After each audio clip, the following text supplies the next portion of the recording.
Discovery Houston, that S-76 comm mission message is a camera over temp.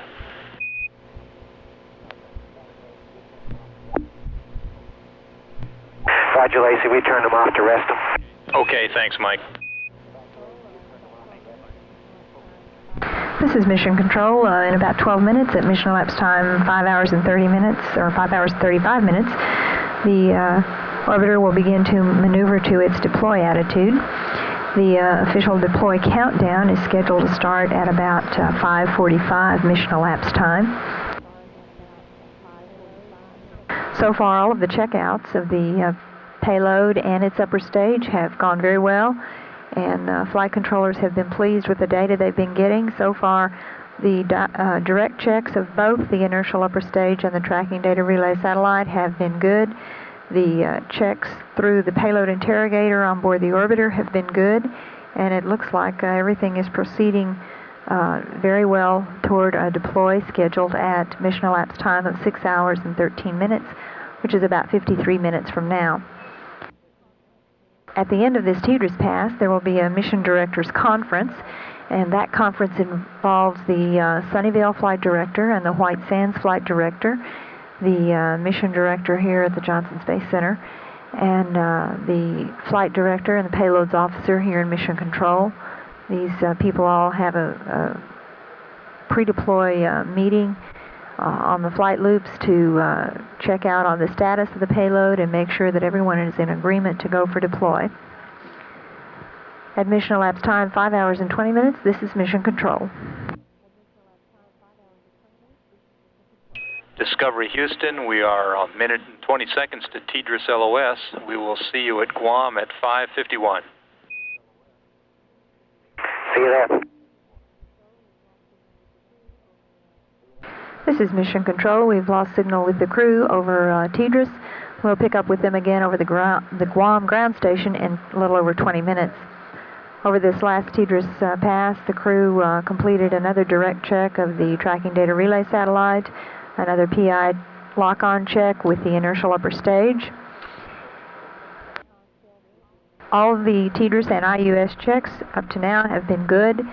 We are about 42 minutes away from deploy, which is set for 4:50 p.m. Central Daylight Time, a mission elapsed time of 6 hours and 13 minutes. Coming up in a few moments, there will take place among the payload management community a pre-deploy briefing to poll the team, making sure that everyone is still go for deploy. Over the Guam ground station, we will expect, if everything is still looking good and everyone is go, we'll expect to be giving the crew their go for deploy about 20 minutes before that deploy takes place.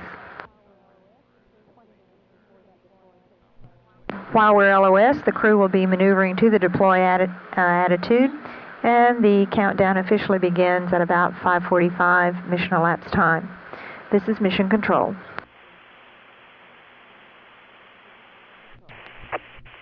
Discovery Houston, we're with you through Guam for the next 7:45. How do you read?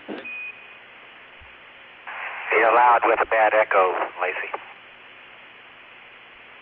Okay, Discovery, how do you read me now? That's much better.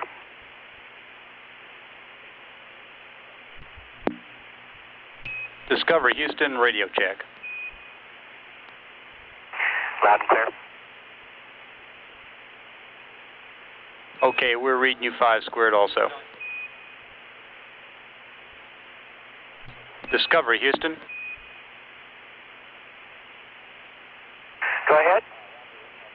Discovery, you are go for deploy. Copy, Houston. Go for deploy. This is Mission Control. The crew was given their go for deploy, and that's coming up in about 15 minutes at mission elapsed time of 6 hours and 13 minutes, or about 4:50 p.m. Central Time. The voice you heard kind of stepping on the call for go for deploy, we think may have been a playback from a previous recorded tape coming down on another loop. Houston, Discovery, 30 seconds to tilt table operation. Roger, Discovery, we copy. This is Mission Control. The crew will be maneuvering the tilt table up to 50 degrees for the deploy. The deploy will take place over the Hawaii ground station.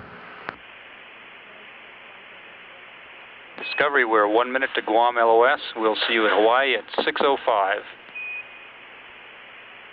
See you there.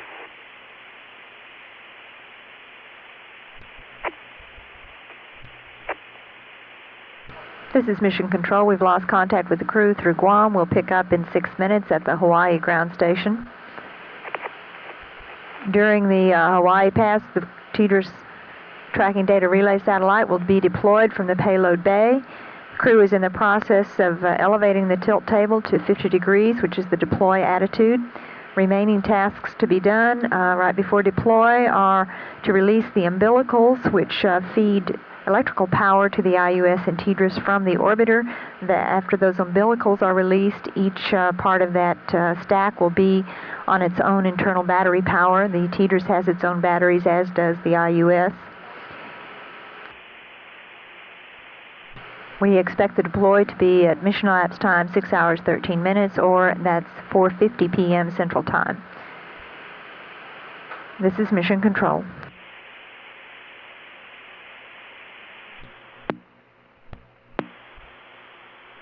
Discovery, Houston, we're with you through Hawaii for the next 8 minutes. Loud and clear, Houston. You're 5 squared also, Mike. And you can take cabin TV at will. Okay, we copy that. Discovery, we're not going to take TV, so we won't to prevent interference with the PI. Roger. This is Mission Control. We won't be seeing the deploy of the payload coming up in about 6 minutes on TV. However, the crew will be recording it on videotape to be played back later. Right now, that's scheduled for 6:18 p.m. Central Time for the playback. We will not take cabin TV on this pass so that we will not interfere with the payload interrogator during the deploy activities. This is Mission Control. We've had confirmation from the Sunnyvale ground station that the tilt table is elevated to the proper attitude for deploy at 50 degrees. This is Mission Control. We're about 3.5 minutes from deploy of the tracking data relay satellite. We'll be expecting a call from the crew giving us a visual confirmation as they watch the satellite and IUS combination leave the payload bay. Mission elapsed time 6 hours and 9 minutes. This is Mission Control.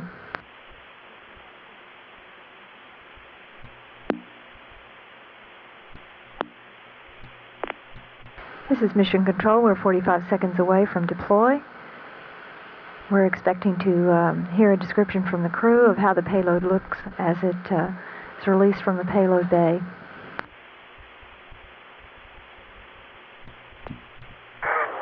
Set deployment, Houston. Roger, Discovery. This is Mission Control. The payload's officer reports that Sunnyvale also confirms good deploy of the inertial upper stage, releasing it from the payload bay.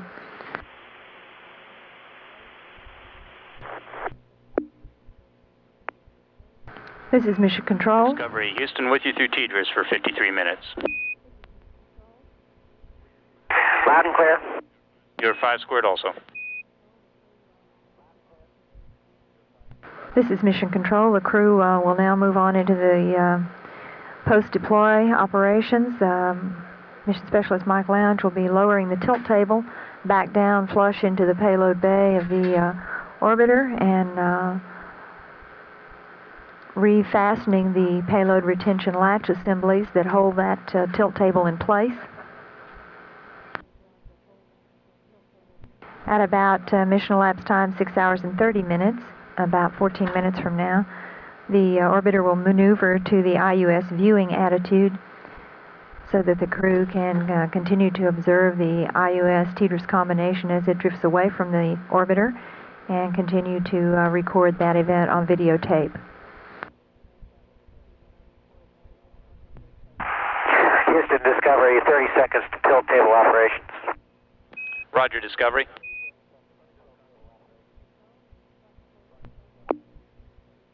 This is Mission Control. Flight controllers confirm that Discovery is in the proper attitude for the burn coming up in a little over 2 minutes. That'll maneuver the orbiter to the IUS viewing attitude. Discovery, Houston. Go ahead, Houston. Discovery, we recommend you use Verns for the burn in order to have a tighter deadband. Roger.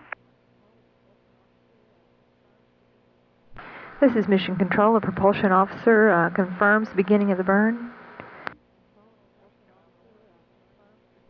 And that it was a normal length and duration. The burn was as it was expected to be, and the shuttle was in the proper attitude.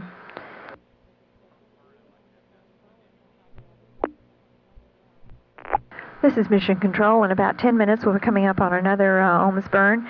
This is the maneuver to window protect attitude to move the orbiter a safe distance away from the IUS TDRS combination in preparation for that first firing of the SRB, which is scheduled for 5:51 p.m. Central Time. We need to make sure that the orbiter is a safe distance away from the rocket before it fires, so that there won't be any plume impingement, and that is the debris that comes from the rocket engine from the hot gases that are fired.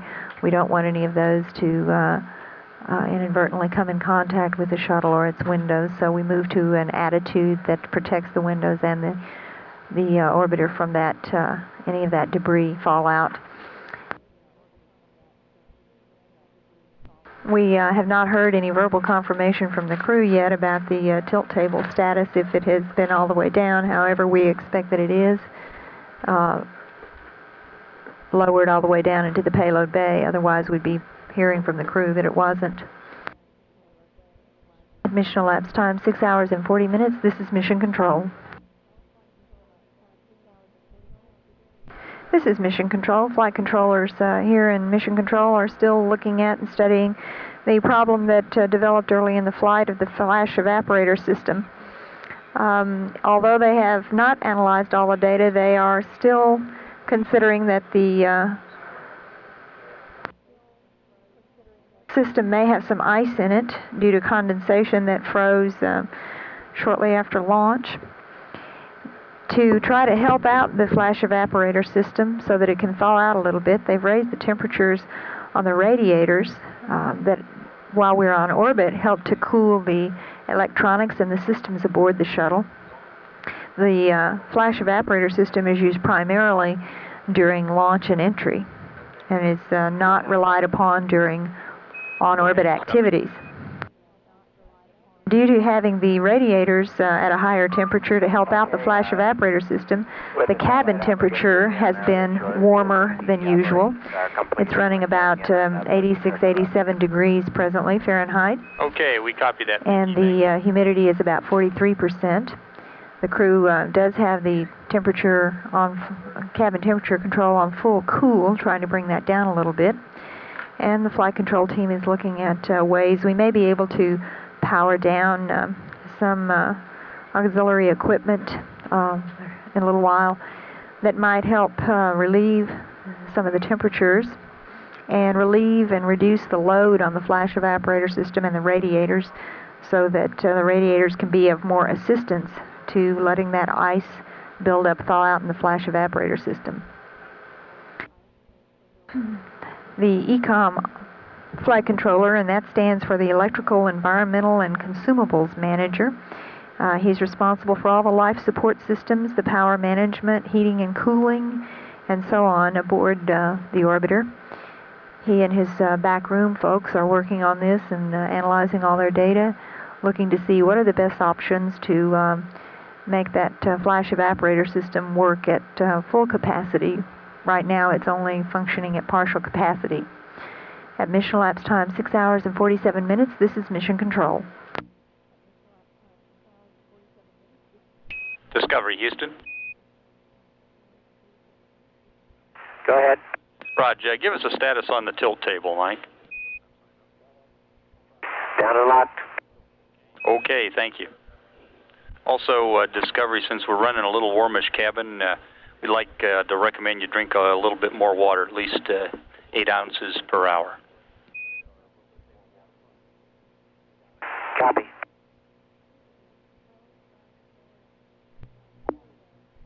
This is Mission Control. The ground controller has reported a data dropout. Communications officer and the ground control officer are working to restore that communications link so that we can continue to receive orbiter data through the tracking data relay satellite. We've got about 10 minutes left in this Teeters Pass. Mike Lounge confirmed a few minutes ago that the tilt table and the airborne support equipment was... Discovery, Houston, radio check. Loud and clear, Houston. You're loud and clear also. We had a momentary drop out of data. Okay, there's a little static on the loop right now.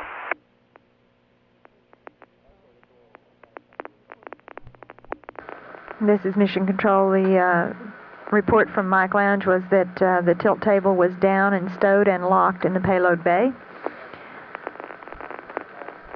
And we should be maneuvered to our window protect attitude, waiting for a confirmation of that here any minute. This is Mission Control.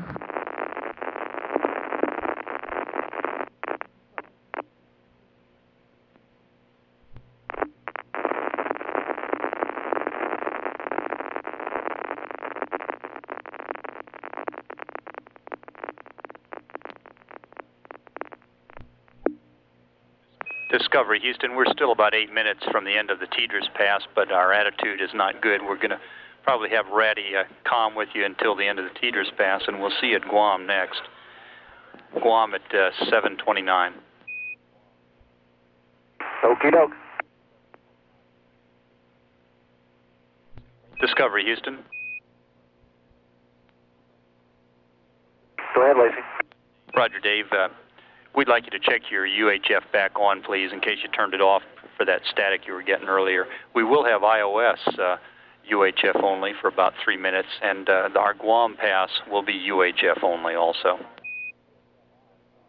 Okay, it's been on the whole time. We will not turn the UHF off. We'll just deselect it if we're having problems from the MS ATU, which is what we're using for the speaker mic. So we'll leave the UHF on. Okay, understand.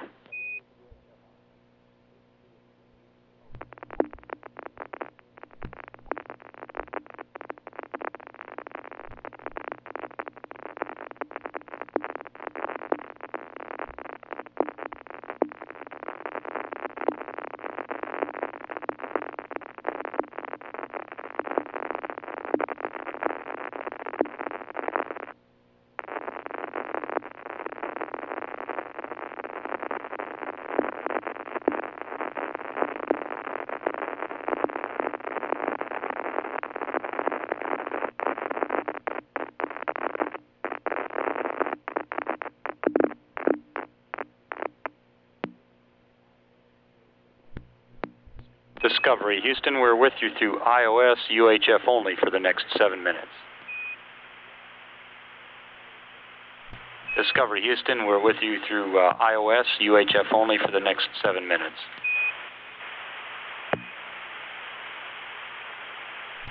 Okay, Lacey, you're loud and clear. Discovery, Houston. Go ahead. Just a reminder, we'll be looking for the VTR dump in Hawaii. Okay, we'll try to have it ready.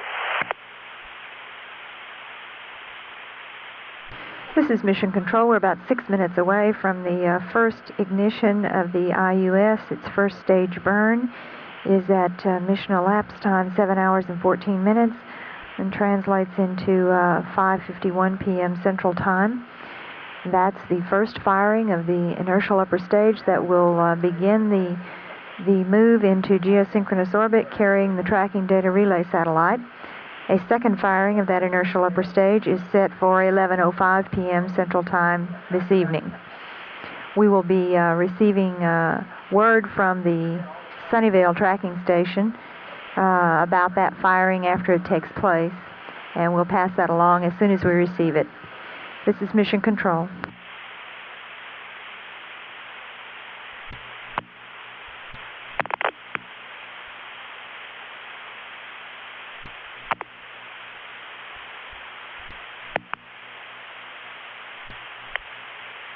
Discovery Houston, we're 1 minute to iOS, LOS, and we'll see you at Guam, UHF only at 7:29.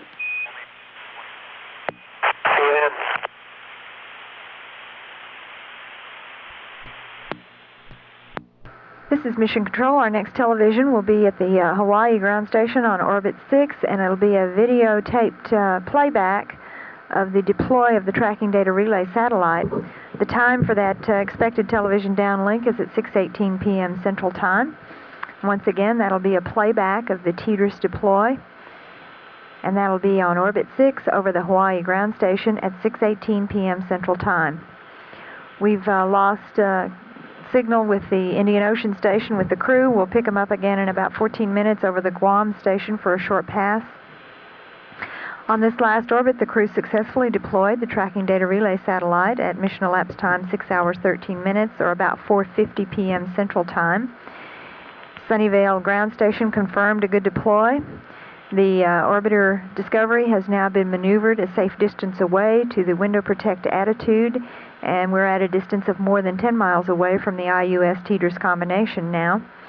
Flight Director Chuck Shaw officially turned over the rest of the payload mission to the White Sands and Sunnyvale ground stations at mission elapsed time 7 hours and 3 minutes. Once the shuttle is about 10 miles away from the combination, they assume complete control of their payload mission. Coming up, we expect here this evening that the crew will be activating the protein crystal growth experiment. Flight controllers in the mission control room are continuing to look at the various solutions to help along the flash evaporator system to bring it back to full operation. Because we have raised the temperature on the radiators to try to help out the FES, to help it thaw the ice that we suspect has collected there, the cabin temperature has been running a little higher than normal. It's up to around 88 degrees with the humidity about 42%.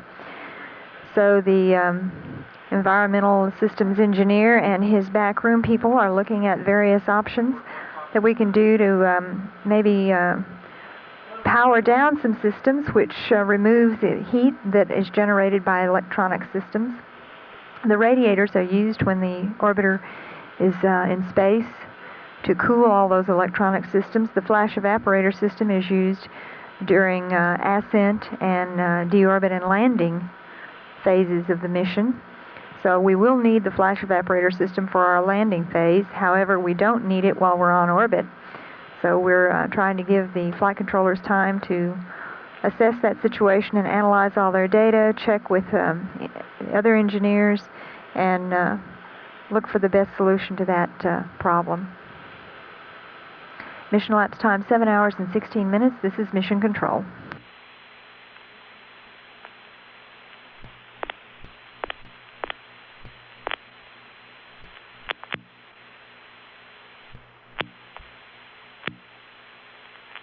This is Mission Control. The payload's officer has confirmed that the first solid rocket motor firing on the inertial upper stage was on time and a nominal length or normal duration burn. When we come back AOS with the crew at Guam in about 6 minutes, we'll be passing along that good news to them also. The second firing of the solid rocket motor on the inertial upper stage is set for just a few minutes after 11 p.m. this evening, about 11:02 Central Time. This is Mission Control. Discovery, Houston.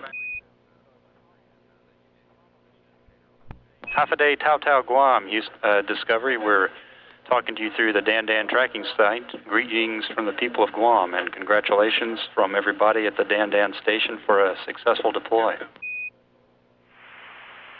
Well, we sure appreciate it, but we know it's a big team effort, so Thanks very much.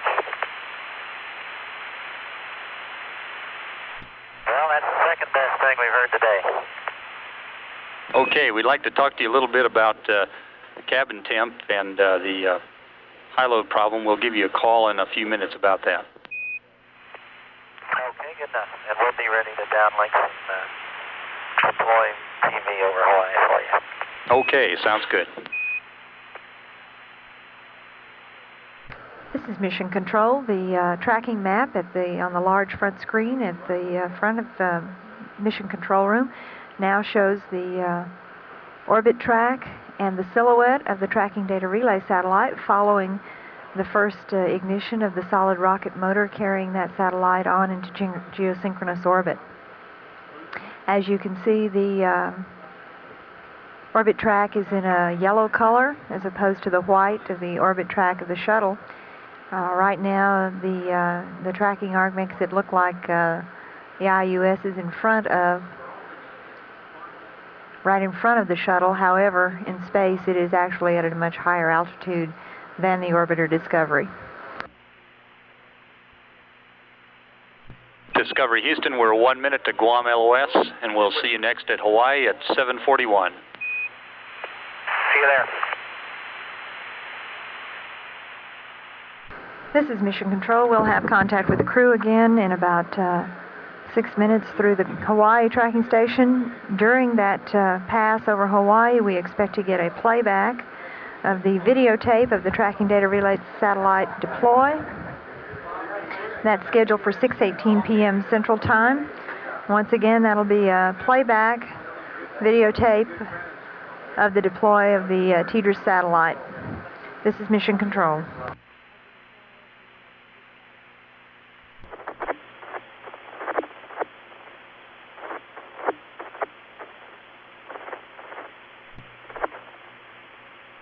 Aloha Discovery, we're talking to you through the Kokei tracking station for the next 8.5 minutes.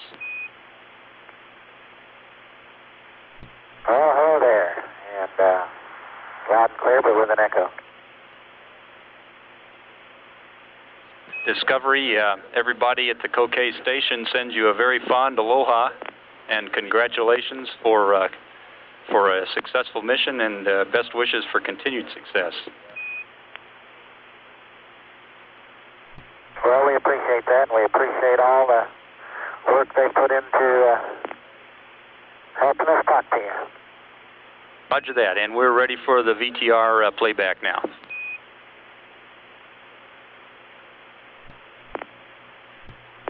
Discovery Houston, go ahead and start the VTR dump. Discovery Houston, radio check. Okay, Lacey, you should see, we got it queued up just about 15 seconds before the deployment. Okay, go ahead and roll at any time, Mike. Okay, you should be getting a picture now. This is really a pretty satellite, really some gorgeous views out the window through the deployment, and I hope we captured a lot of that on film. There you see it, very smooth separation. We heard nothing and felt nothing in the cabin when that separated. It looks great, Mike. Deployment from our point of view, and we understand it's well on its way to geosynchronous by now. That's affirmative, and that's sure a beautiful shot there. Yeah, back against the Earth really is spectacular. We let this camera run for quite a while, Lacey. You can take as much as you like. When you get tired of it, you can come inside and peek at Pinky on the middeck doing some protein crystal growth science. Okay, we copy that. Sounds good. And while we're watching this, we've got a switch action over on L1 for you. Go ahead. Okay, we'd like you to check the H2O Loop 2 bypass mode to manual, and then take manual to decrease for 10 seconds. Good work. That's complete, Lacey. Okay, Dave, thank you. Discovery Houston, we'd like you to go ahead and drive that in manual a little bit further. We want you to go ahead and drive it. Hold the switch until you see it interchanger at full decrease. Okay, that's in work. Discovery. Go ahead. Discovery Houston, we're ready to talk with you a little bit about the high load evap whenever you have a minute. Stand by. Go ahead with those words. Okay, looks like to us that we probably had a buildup of ice in the high load during ascent, which has contributed to the problems there. And we're on mid-deck TV right now, by the way. Not sure how much of an ice buildup we have, but we are running, as you know, at the high set point on the Freon loops, and we also have the heaters on to help out with that problem. And we're going to stay in that configuration as overnight at least, and then look at it again in the morning. We've had you run the loop to full decrease, and we hope that will bring down the cabin temp a little bit. And we'd like your feedback on the comfort level in the cabin right now. We've been looking at a couple of possibilities, SSR6 and also a part of the Group B priority power down as a way to reduce cabin heat loads if you think that's necessary. But we'd like some feedback from you on that. I think we're pretty comfortable right now, Lacey. As a matter of fact, if we want to be a little warmer than normal, we come topside. If we want to be a little cooler, we go down to the mid-deck, and so far we're in good shape. Okay, that sounds good. That pretty much syncs up with what we understand about 41G when we saw this same sort of thing before. Discovery, we've got about a minute to Hawaii LOS, and then we'll have a short dropout before we pick you up through TDRS. Discovery, I talked over you again. Reports from downstairs, PCG activation complete. Okay, we copy that. We'll talk to you through TDRS in about a minute. Roger. This is Mission Control. During that Hawaii pass, we saw some mid-deck and TV, and a really lovely video playback of the deploy of the tracking data relay satellite. We'll be picking back up with the crew in just a moment or two through the tracking data relay satellite east. Crew reported that the cabin temperature is comfortable, that they are not having any problems with the 88 degrees temperature inside Discovery's cabin, so the Environmental Systems Flight Controller will direct all his energies now to working on trying to bring the flash evaporator system back to full operation and continue using the radiators at a little higher temperature to try to help out the FIS to get back online. Pinky Nelson has reported that he has activated 2 of the mid-deck experiments, the PPE and PCG, and the PV toss, or physical vapor transport of solids, will be activated before the crew goes to sleep. We're about 2 hours away from crew sleep time. Mission controllers are tagging up for any pre-sleep activities or changes, things that need to be done before the crew goes to bed. At mission elapsed time 7 hours and 52 minutes, this is Mission Control.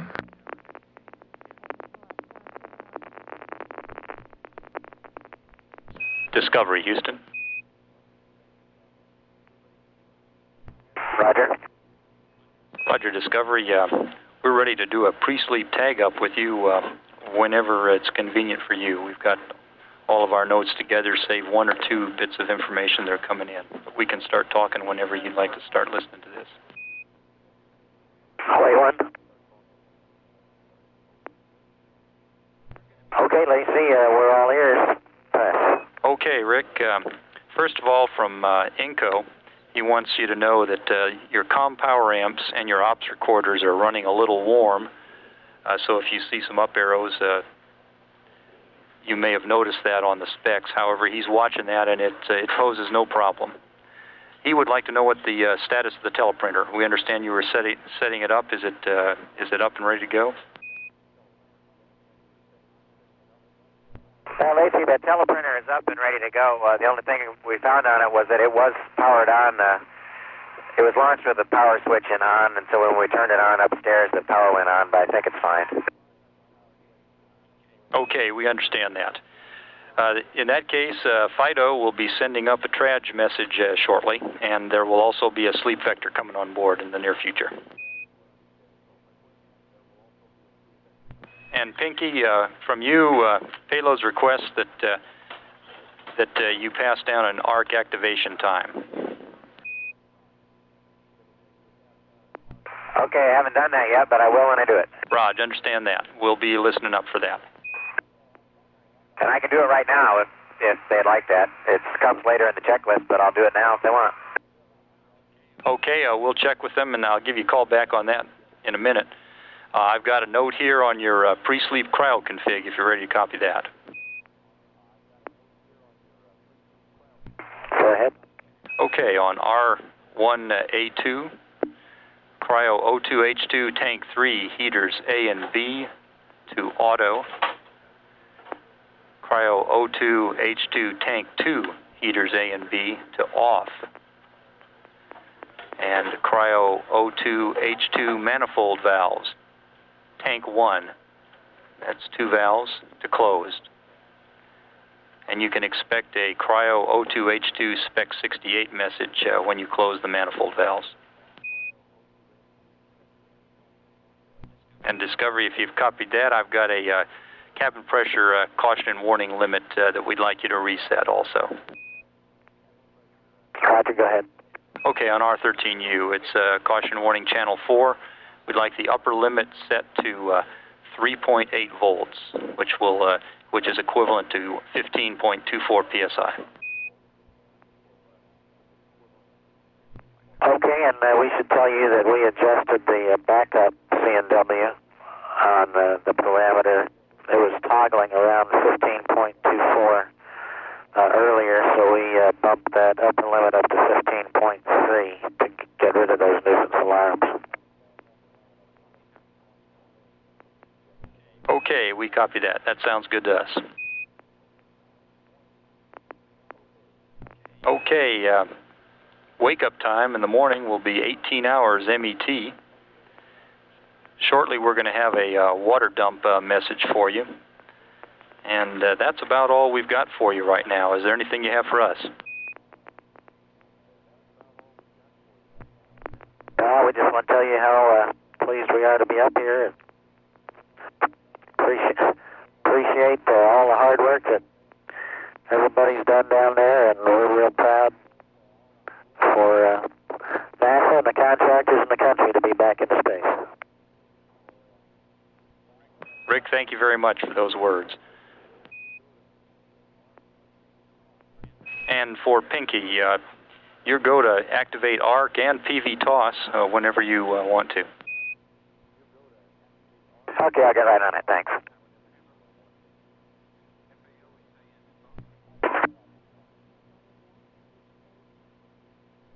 This is Mission Control. Pinky Nelson has already activated the phase partitioning experiment, mid-deck payload, and the protein crystal growth experiment in the mid-deck. He's working on activating the aggregation of red blood cells and also the physical vapor transport of organic solids experiment. Houston, Discovery? Go ahead, Discovery. Okay, ARC is activated.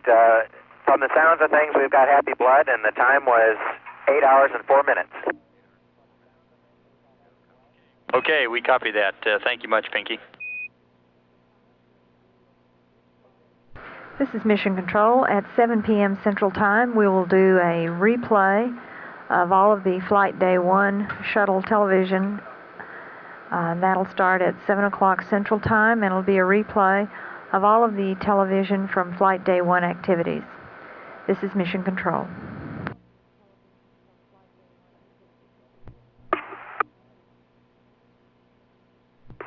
Houston, Discovery with an IMU line log. Okay, go ahead, Discovery. Okay, IMU line log. We had star 37 and a minus Y tracker, star 16 and a minus Z. Angle error was 0.02. Angle errors delta X minus 0.07 plus 0.07 minus 0.09. Delta Y's plus 0.12 plus 0.03 plus 0.11. Delta Z minus 0.17 minus 0.13 minus 0.16. Execution time was 8 hours, 14 minutes, and 10 seconds. Over. We copied all, Dick. Thanks a lot. This is Mission Control. That was pilot Dick Covey giving the inertial measurement unit alignment data to flight controllers. The crew will be going to sleep in about an hour and 42 minutes, and that's about 8:37 Central Time. We'll be coming up on playback of all of Flight Day 1 television at 7 o'clock Central Time. That playback will include all of the TV from launch, our payload bay, views of the payload in the bay, and the deploy downlink, the videotape we received from the crew earlier.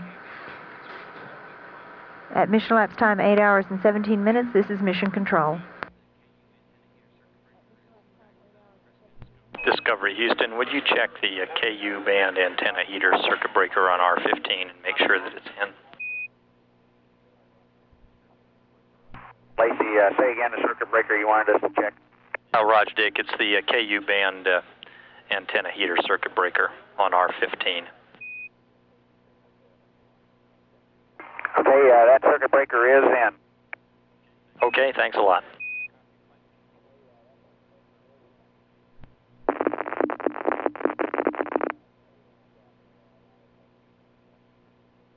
Houston Discovery, the cabin fans offered a LIO cartridge changeout.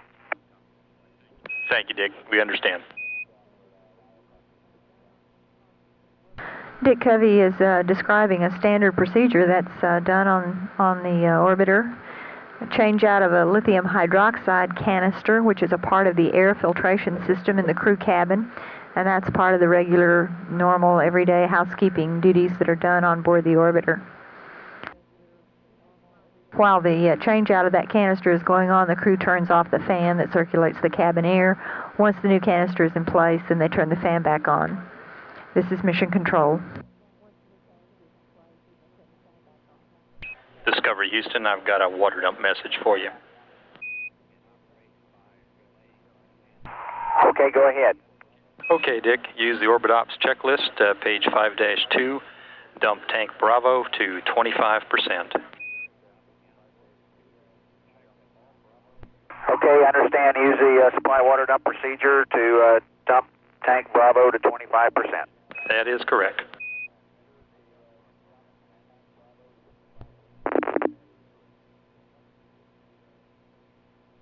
Houston Discovery. Discovery Houston. Okay, Houston, we're going to send Earl Cook and all his good troops from St. Paul out to dinner. PV toss is activated. No anomalies at MET, 8 hours, 27 minutes, and 30 seconds. Copy, 8:27:30. Thanks a lot, Pinky. They'll be real happy to hear that. Okay. This is Mission Control. Pinky Nelson gave us a time for activation of the physical vapor transport of organic solids mid-deck experiment sponsored by the 3M company. And that was activated at a mission lapse time of 8 hours and 27 minutes. We have about 15 minutes remaining on this TDRS pass, and the crew is in their pre-sleep activities, winding down their very long, arduous workday. They are scheduled to begin the actual sleep period at about 8:37 Central Time this evening. This is Mission Control.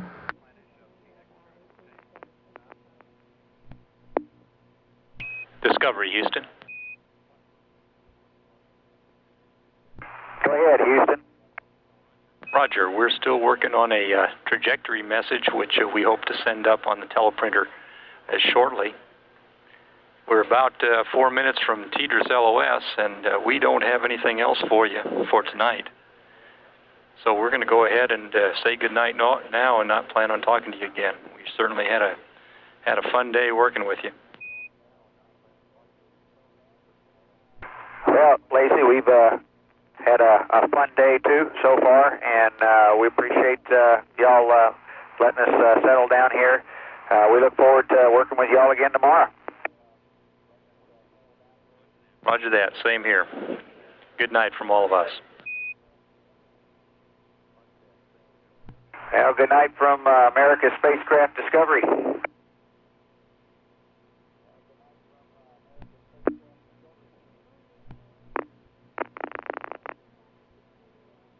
This is Mission Control. We're LOS from the TDRS, and we'll come back with the crew with AOS at Guam.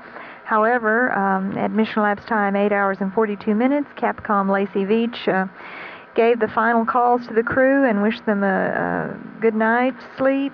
Although the official go-to-sleep time is still about an hour and 15 minutes away, we'll try not to bother the crew again this evening so that they can have some time to relax and unwind after a long, arduous work day, very successful work day, with the successful deploy of the tracking data relay satellite on time. And the White Sands Ground Terminal reported a good first burn of the solid rocket motor, sending the payload on its way to geosynchronous orbit. Pinky Nelson has activated 4 of the mid-deck payloads: the protein crystal growth, the aggregation of red blood cells, the physical vapor transport of organic solids, and the phase partitioning experiment. All of those mid-deck payloads will continue to be in operation for most of the remainder of the mission. Crew wake-up time will be at a mission elapsed time of 18 hours even.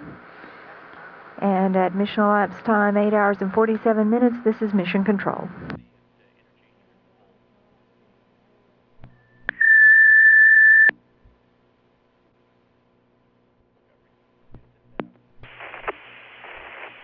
This is Mission Control. We're LOS Guam, and we'll have an AOS through Hawaii for data transmission after about 7 minutes. The members of the planning team have begun arriving in the Mission Control Center and are beginning their preliminary handover briefings from the Orbit 2 flight controllers. The official handover will take place in a short time between the flight controllers of the planning team and their flight director, who is Larry Bourgeois, lead flight director for STS-26. It's pretty quiet in the flight control room. ECOM officer is continuing to assess the situation with the flash evaporator system and to look at all the options for trying to bring that system back online and fully functional. It's operating partially right now, but we would like to have it back at full operation before landing. At mission elapsed time 9 hours and 11 minutes, this is Mission Control.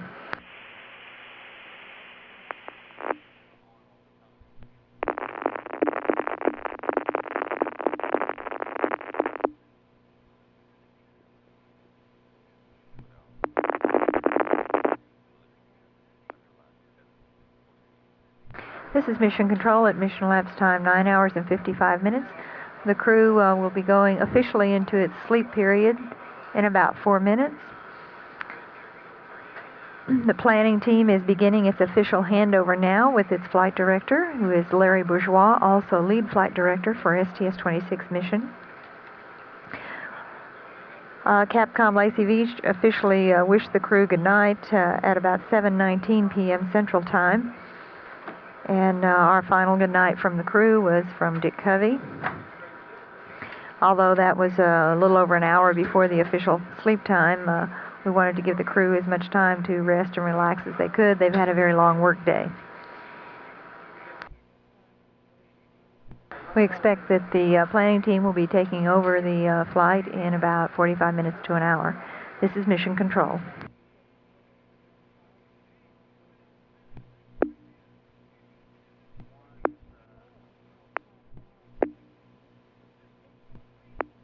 This is Mission Control at mission elapsed time 10 hours and 22 minutes. Please note a change of time to 9:30 p.m. Central Time, which is 15 minutes earlier than previously scheduled in the TV schedule.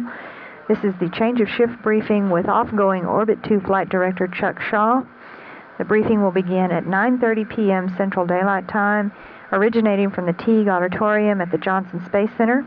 The briefing will begin 15 minutes earlier than was originally scheduled. Please note the change in time. This is Mission Control.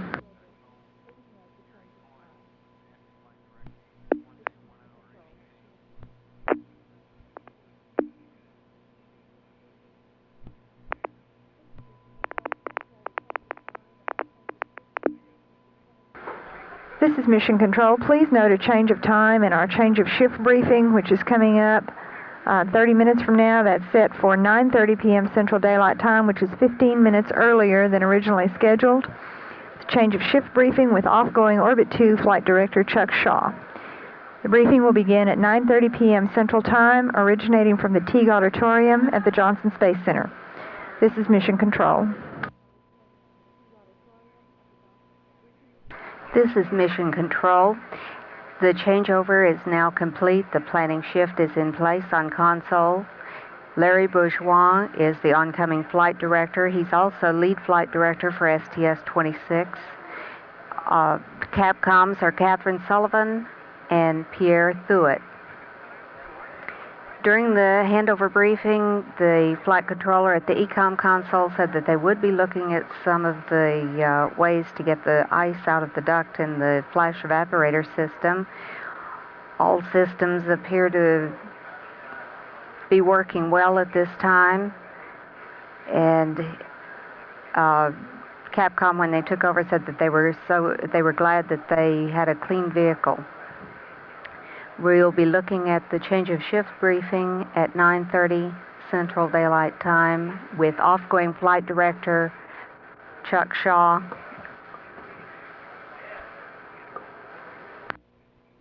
This is Mission Control at mission elapsed time 10 hours 41 minutes.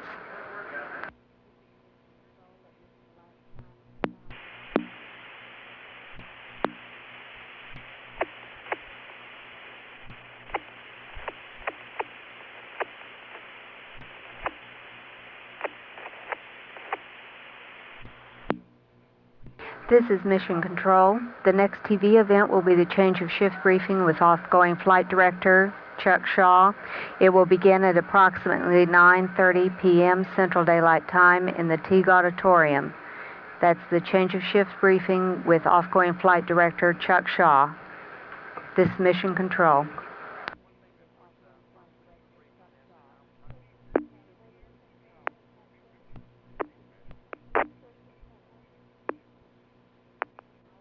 This is Mission Control. The STS-26 crew is now about an hour and a half into their sleep period. This is Mission Control, Houston. The IUS Tidris was deployed on time today and is now in its transfer orbit. Its second ohms burn is scheduled to occur at 11:02 Central Daylight Time this evening. That will take the Tidris to its geosynchronous orbit at approximately 22,000 miles above the Earth. It's rather quiet this evening in Mission Control because the orbiter systems are all working well. They have turned the heater up a little bit on the radiator and are trying to thaw the ice in the flash evaporator system ducts. And we'll know later whether that's successful or not. No changes to the crew activity plan are in work at this time. They plan to follow the timeline that was already scheduled. The crew will be waking up in the morning at mission elapsed time 18 hours, which is approximately 4:30 a.m. Central. Before going to bed, Pinky Nelson reported that the mid-deck payloads that had been planned to be turned on had been turned on and were working well. This is Mission Control at 11 hours 37 minutes.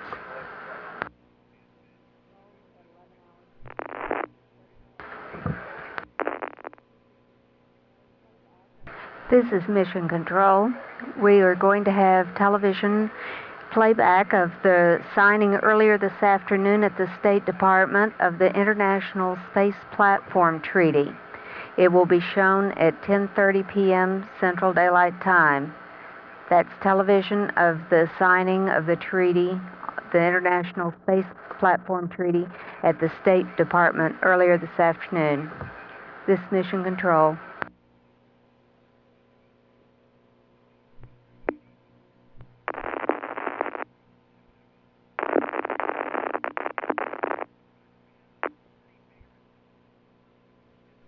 This is Mission Control. We're now going to see video of the Space Station Agreement signing ceremony at the State Department this afternoon.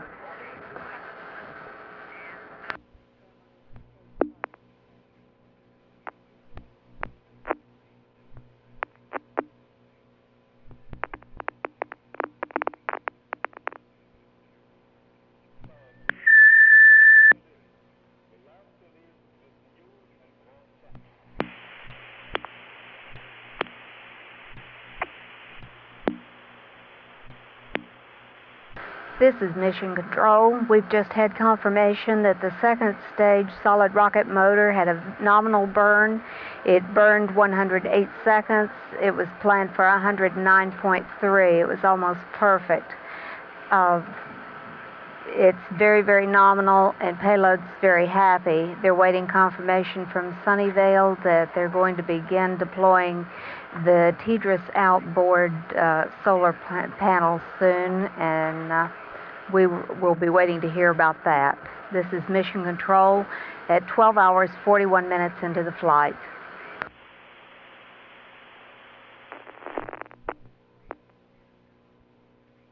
This is Mission Control. Payload has just reported to flight that Sunnyvale has confirmed the IUS TDRS separation. It's now 13 hours, 11 minutes into the flight. This is Mission Control. This is Mission Control, Houston. The TDRS deploy could not have been better today. It's on its way to geosynchronous orbit. The most recent events, I have a timeline for those. At 12 hours, 48 minutes into the flight, the TDRS outboard solar panels were deployed.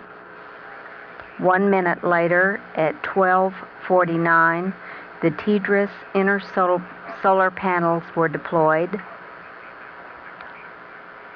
At 12:49 and 47 seconds, the IUS RCS was enabled. That's the reaction control system on the IUS. At 12:56, 12 seconds, TDRS ground length antenna was deployed.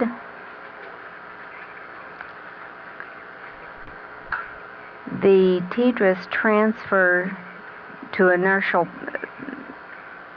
TDRS transfer to inertial power was performed a little early, and it was planned that way. That occurred at 12:42.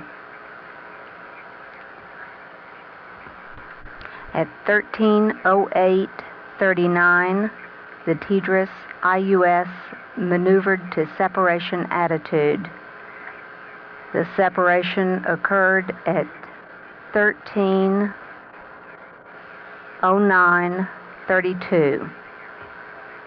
The IUS reaction control system performed to avoid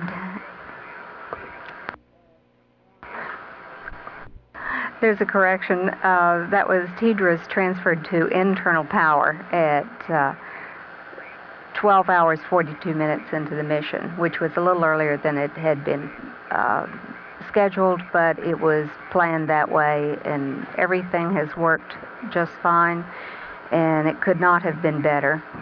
This mission control at 13 hours 28 minutes into the flight.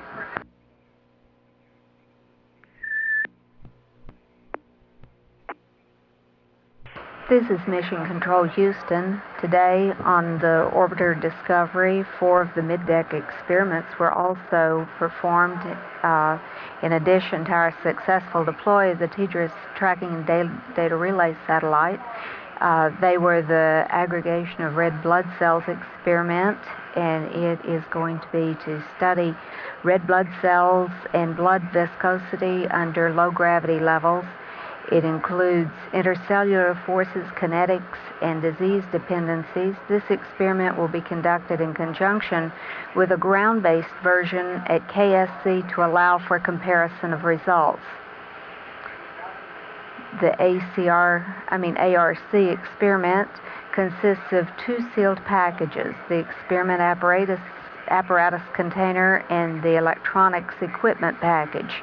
The 2 packages take up the space of 3 stowage lockers and are interconnected by an electrical power cable and a data cable. The ARC experiment has flown on 3 prior Space Shuttle flights. Another experiment was the phase partitioning experiment, also known as the handheld microgravity experiment, and it uses simple experiments to study low gravity effects on selected physical processes. This experiment will study the physics associated with the separation of 2-phase polymer solutions. In this case, dextran and polyethylene glycol. This could lead to a better understanding of a method used for separating biological cells. The third experiment was the protein crystal growth, which utilizes microgravity environment to grow protein crystals of a size and quality needed to determine the molecular structure of the proteins. Such information is essential for understanding protein functions and synthesis for drug design. The protein crystal growth experiment consists of a refrigerator incubator module which fits into the space of 1 mid-deck locker. The fourth experiment was the PVTOS, the Physical Vapor Transportation of Organic Solids, is a mid-deck experiment designed by the 3M Corporation. This organic materials processing experiment was designed to obtain thick, highly ordered crystalline films on selected substrates of subliminal organics. The PVTOS will use an experiment apparatus container configuration along with a data acquisition and control module.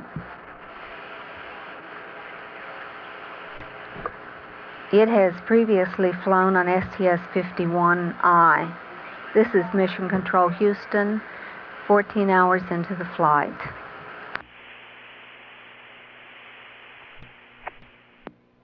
This is Mission Control. We're now on orbit 11, and the orbiter is over South America. The TDRS was successfully deployed today, and it's on its way to geosynchronous orbit with its solar panels and antenna deployed. Everything went nominally on that. Mid-deck experiments that were activated today were the aggregation of red blood cells experiment, the phase partitioning experiment, the physical vapor transportation of organic solids experiment, and the protein crystal growth experiment. Those were in the mid-deck area. There are no changes to the crew activity plan. The crew will awake at 18 hours mission elapsed time, which is approximately 4:36 a.m. Central, and follow the mission plan to activate more mid-deck experiments during tomorrow's activities. This is Mission Control, 14 hours, 45 minutes into the flight.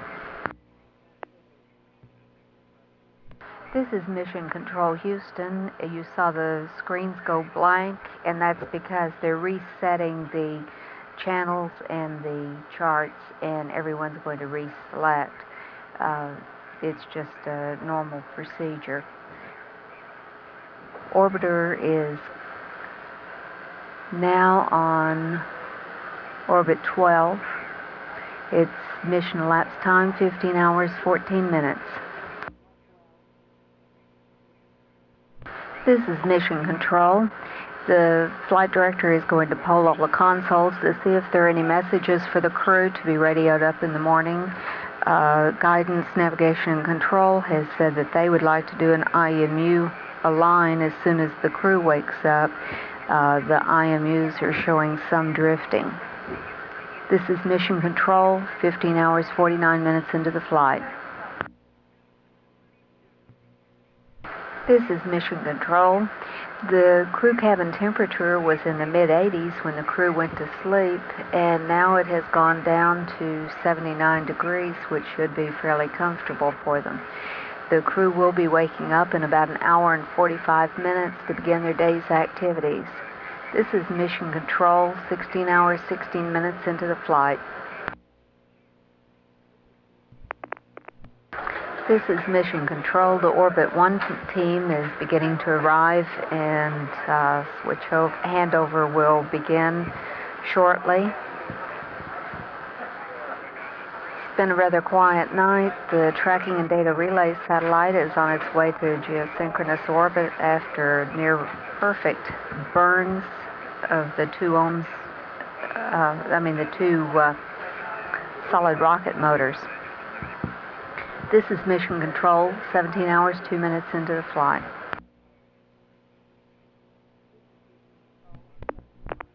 This is Mission Control at a mission elapsed time of 17 hours, 57 minutes into the flight of STS-26 Discovery, currently on orbit 13 over the central Atlantic Ocean.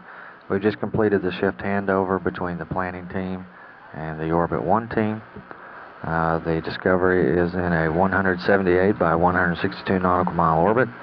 Most systems aboard the ship are clean. The comm system is in good shape. The inertial measurement units have been a bit erratic during the night. The gyros have been somewhat erratic, so they will be doing an IMU alignment 1 rev earlier on a night pass, and also coinciding with that a COAS calibration. COAS is the optical alignment site. Payloads officer during the handover reported that the burn for the inertial upper stage, taking the Tracking and Data Relay satellite to geosynchronous Earth orbit, was right on the money. The TDRS is at the proper location, all appendages deployed and in good shape.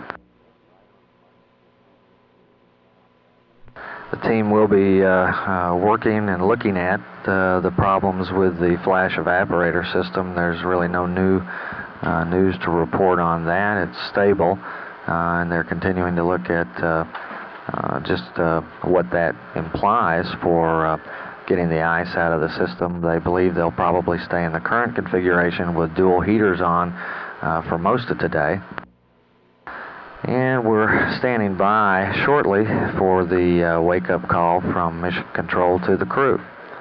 At a mission elapsed time of 17 hours, 59 minutes, this is Mission Control, Houston. Good morning, Discovery! Good morning, Discovery! morning, Discovery. Rise and shine, boys. Time to start doing that shuttle shuffle. You know what I mean? Hey, here's a little song coming from the billions of us to the 5 of you. Rick, start 'em off, baby. The Hawkster to you. Earth orbit, we are here. And Discovery with that Good planning morning, shift will handle. Houston.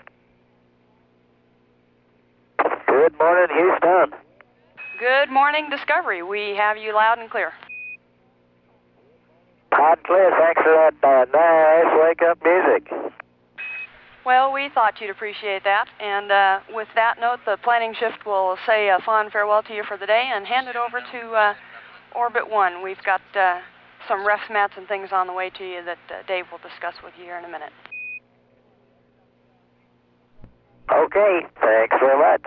You all sure did good work not waking us up in the evening.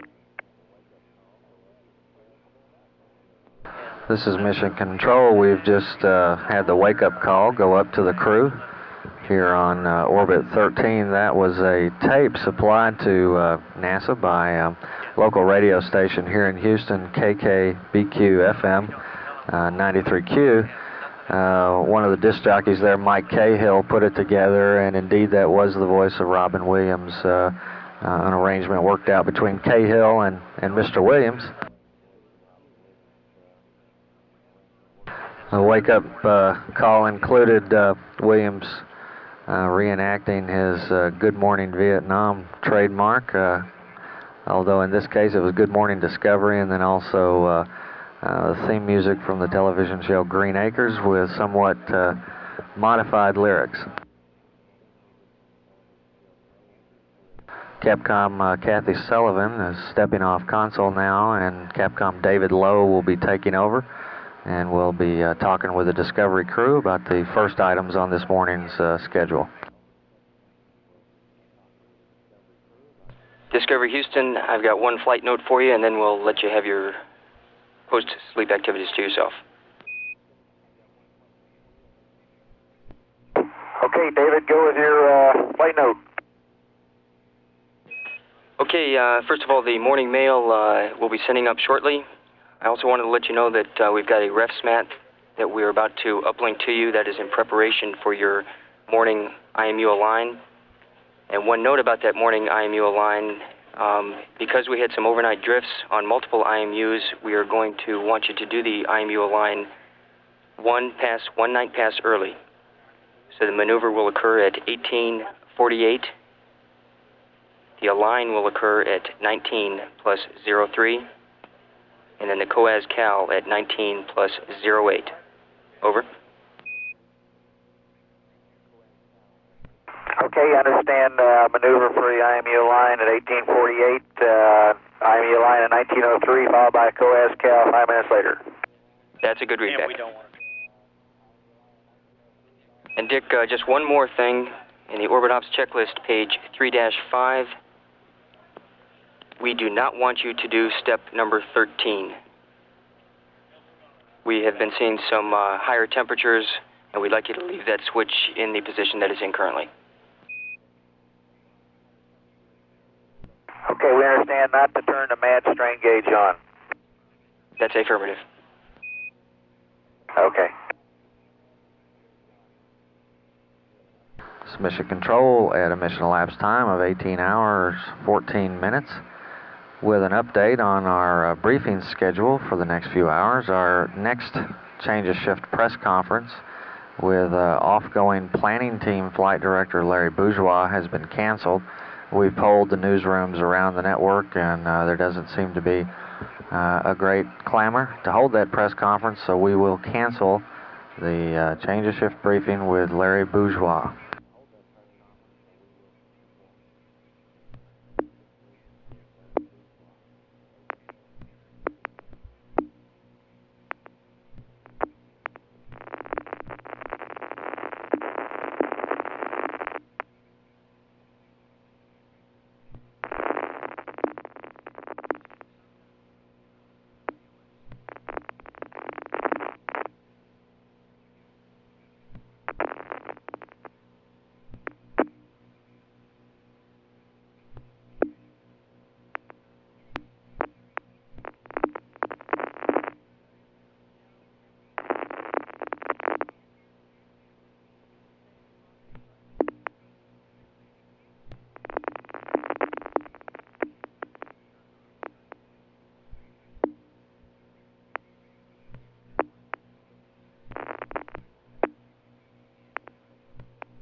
Discovery Houston, we're about 2 minutes to LOS Tidris East. We'll pick you back up Yargady at 18 plus 41. Just a note for your information, we did not get the Earth observation information up in the mission summary. We won't be able to get that to you till the next Tidris pass. Houston, we just got the last bit of that transmission. Understand the Earth obs data will come.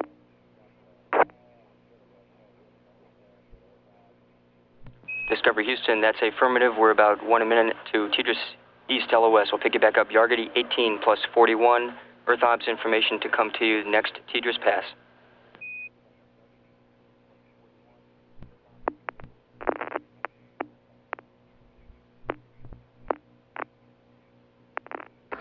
This is Mission Control at 18 hours 26 minutes. We've had a loss of signal through tracking and data relay satellite, Tidris East. Next acquisition through the Yargady station in about 15 minutes. Crew is currently in the post-sleep activity portion of today's crew activity plan, which consists of rubbing the sleep out of their eyes and getting breakfast ready and getting ready to go for the day. The one activity they have been or shortly will be doing is an IMU alignment. That'll be followed in a little more than an hour by the activation of the ADSF payload. Acquisition now 14 minutes away through Yargady, and this is Mission Control Houston. Discovery Houston with you, Yargady UHF for 5 minutes.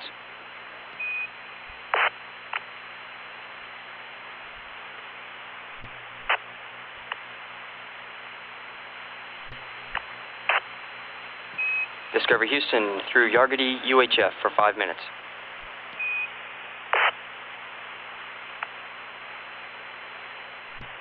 I'm clear, Houston. And you're loud and clear also.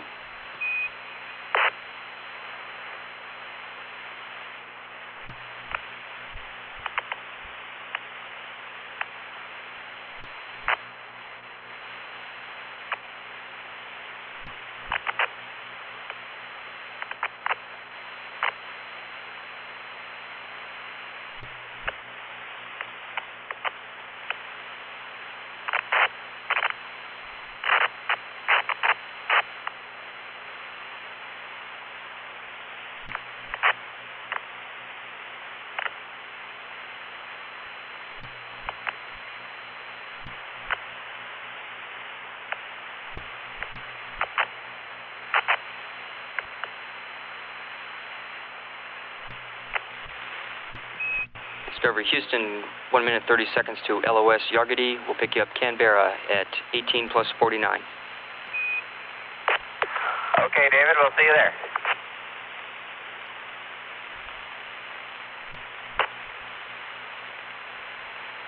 Discovery Houston through Canberra for 4 minutes.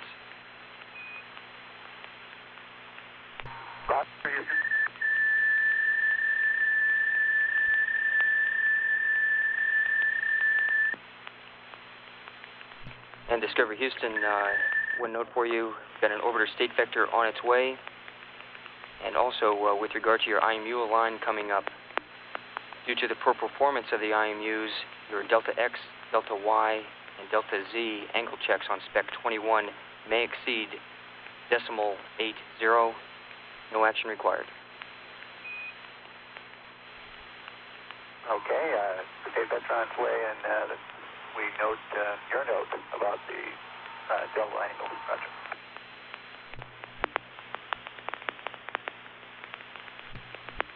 Discovery Houston, 50 seconds to LOS Canberra. We'll see you at Tidris East at 19 plus 09.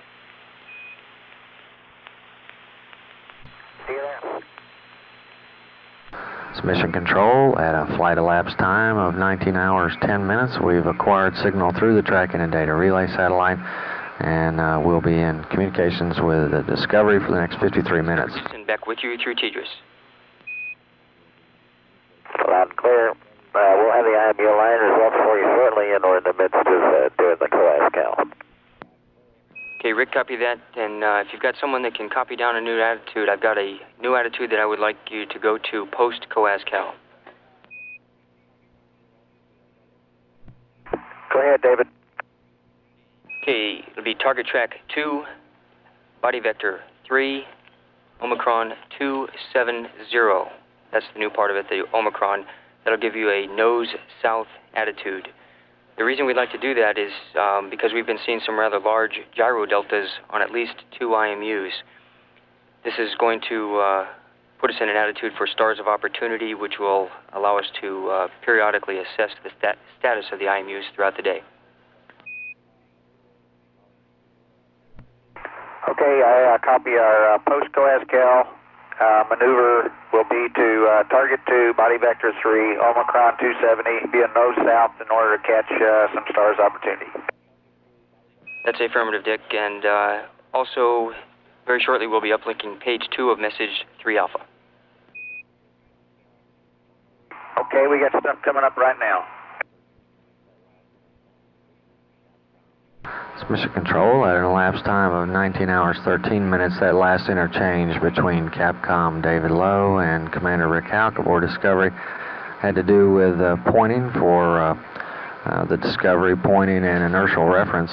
They've seen over the night some divergences that cropped up in the gyroscopes aboard the inertial measurement units. There are 3 aboard Discovery. As a comparison, the Apollo Command Service Module flew to the moon with 1 inertial measurement unit. The maneuvers that they do and have done and will be doing shortly have to do with lining Discovery up to be able to lock on to certain stars through the optical alignment site that the crewmen use. When they take those stars and their positions into the computer, that updates the orbiter's understanding of where it is in time and space.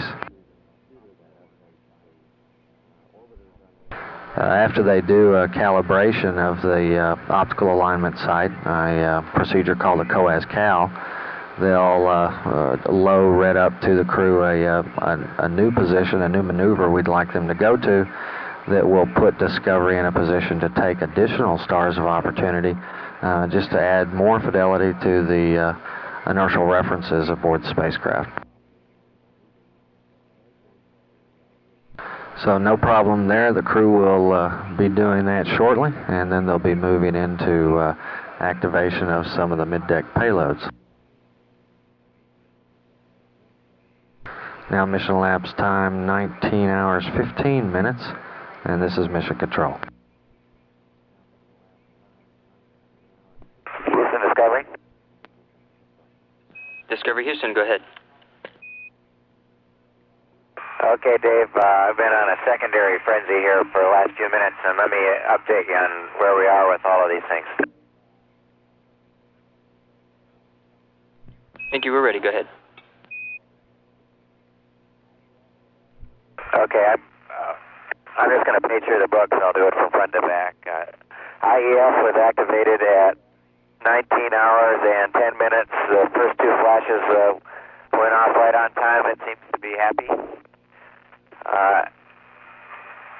ADSF sample 1 was started at 19 hours and 6 minutes, and it seems to be running well.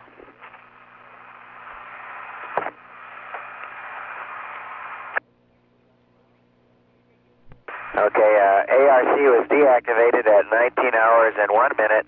It seemed to run. We could hear it whirring and taking pictures all night long. Okay, and finally, PV TOS successfully completed its first 2 cells. Cell 1 was completed at 13 hours, 4 minutes, 54 seconds. And cell 5 was completed at 17 hours, 56 minutes, 47 seconds. Over. Okay, thank you. We copy all that. Thank you. Okay, we're taking out the MLE. Copy that. Houston Discovery with the IMU line and COAS-CAL data. Rick, we're ready to copy. Okay, I have you aligned, minus Y star 57, minus Z 16, angle error .02. Reading across, the delta X is first, minus .12, plus .05, minus .07. Delta Y is plus .15, plus .11, plus .27. Delta Z is minus .15, correction, starting again, Delta Z is minus .58, minus .46, minus .51, execute time 19 hours, 4 minutes and 30 seconds, how copy? Rick, we got that all, thank you. Okay, the COAS cal log, minus Z delta bias, 0.95, update time, 0 days, 19 hours, 17 minutes and 45 seconds, over. And we copy that too, thank you. Discovery Houston, just for your information, we're about to uplink the orbit variable parameters. Roger, Houston. Discovery Houston, in order to get our stars of opportunity, we'd like you to take the trackers to track, please. And also at your convenience, we'd like an SM checkpoint. Okay, we'll take care of both those. Thanks for the reminder.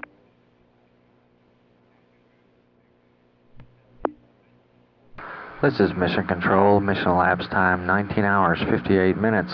Discovery currently on orbit 14, passing over Eastern Africa.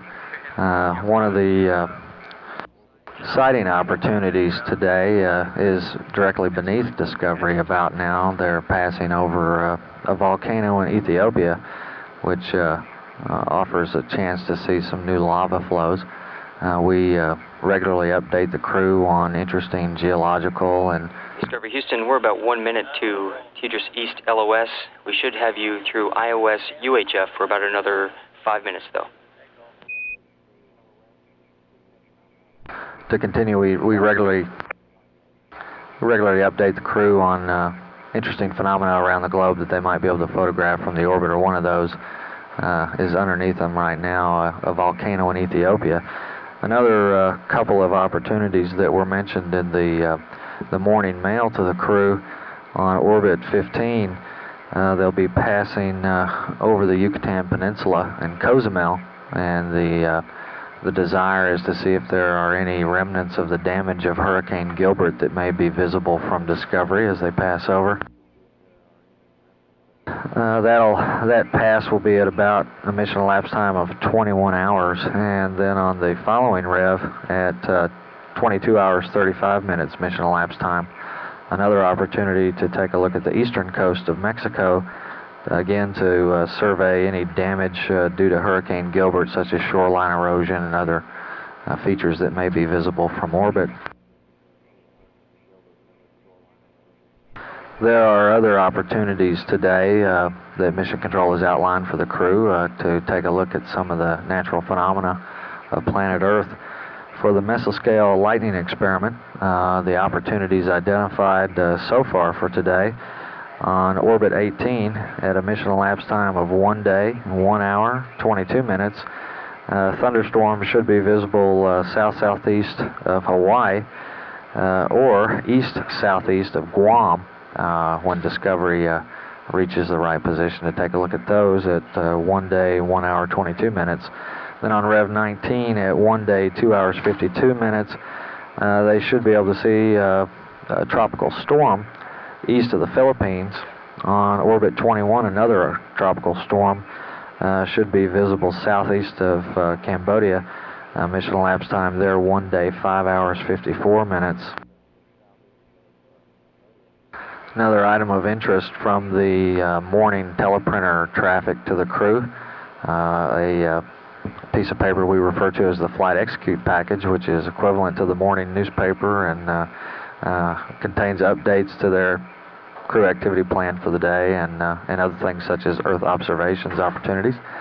a message was sent to the crew from the Air Force Satellite Control Facility at Sunnyvale, California, to let them know that the inertial upper stage solid rocket motor number 2 burn did take place on schedule at a mission elapsed time of 12 hours 29 minutes, which was just a little bit after 11 p.m. Central Daylight Time yesterday, the 29th of September. That burn resulted in placing the TDRS IUS stack in a 19,335 by 19,311 nautical mile orbit. Satellite Control Facility said to the crew in their message, quote, "The final velocity shortfall is an amazing 0.1 feet per second," unquote, which is a burn of some considerable precision. The tracking and data relay satellite, which will become TDRS West once on station and in operation, separated from the inertial upper stage at a mission elapsed time of 13 hours, 9 minutes, 32 seconds. We're now in contact with Discovery through the Indian Ocean Station. The crew is continuing in the crew activity plan in that part labeled post-sleep activity. They've already given Mission Control some data on start times and deactivation times for several of the mid-deck payloads. Pinky Nelson reported on this pass that the isoelectric focusing experiment was activated at a mission elapsed time of 19 hours 10 minutes. The automated directional solidification furnace, sample 1, start time was 19 hours 6 minutes. Aggregation of red blood cells experiment, ARC-2, the second one to fly on a shuttle mission, was deactivated as planned at 19 hours 01 minutes. Pinky reported that worked through the night. And then the PVTOS experiment, the physical vapor transport of organic solids, 3M experiment, successfully completed its first 2 cell runs, Pinky reported also. Crew also conducted maneuvers in association with inertial measurement unit alignments, but otherwise a relatively quiet pass here through tracking and data relay satellite and now the Indian Ocean Station. Loss of signal upcoming in about 3.5 minutes. Mission elapsed time now 20 hours, 4 minutes even, and this is Mission Control Houston. Discovery Houston, we're about a minute and a half to LOS IOS. We'll see you at Yargity at 20 plus 16. See you there.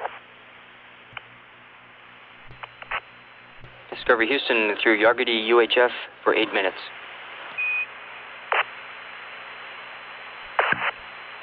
Hello, Houston.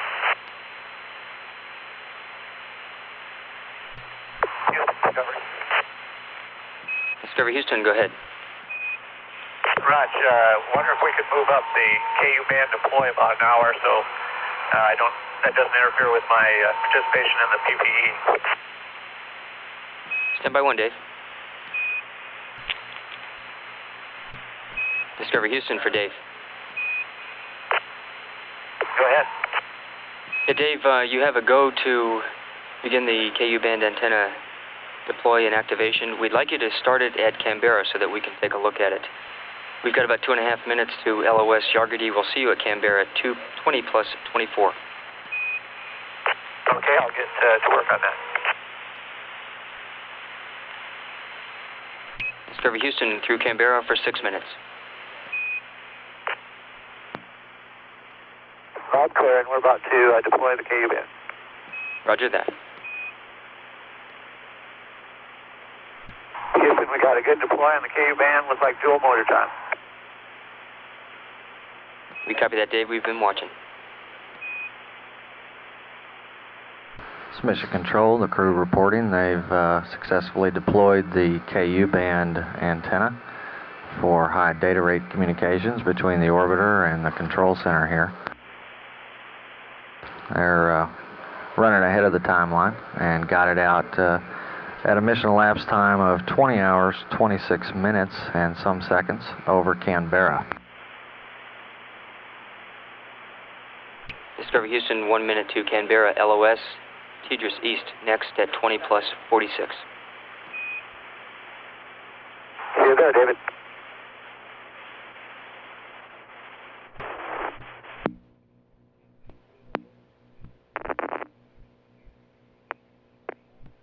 Discovery Houston, back through Tidris East. Loud clear, Houston. When we did the KU band activation on the self-test, we got all threes instead of the all eights that it called for. Okay, Dave, copy all threes instead of all eights. We'll take a look. Gotcha. Discovery Houston for Dave. Go ahead, Dave.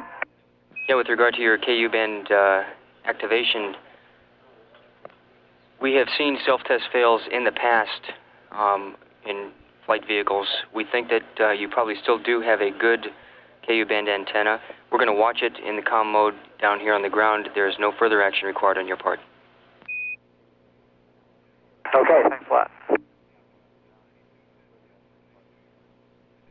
This is Mission Control. Mission elapsed time 20 hours, 51 minutes. Mission elapsed time. Now in communication with Discovery here on the beginning of orbit 15 through Tidris East. First transmission from the spacecraft. Dave Hilmer's reporting that the self-test for the KU band antenna failed. That is a procedure that you do after you have deployed the antenna. Just checks out the electronics, make sure the system is up and running. The integrated communications officer here on the orbit 1 shift, Harry Black, told Flight Director Milt Heflin that that's no cause for concern at this point. We've seen KU band antenna self-test failures in the past. That relates to a very tight set of timing sequences involved in that test, and it's easy to fail at points. The indication that the crew got was all threes on their readback instead of the expected all eights. The threes signify that self-test failed. So at this point, no further action required by the crew. The KU band antenna is deployed. INCO Harry Black will monitor, and we believe the antenna is in good shape and capable of sustaining high data rate transmissions. And we'll monitor. If any further action required, let the crew know.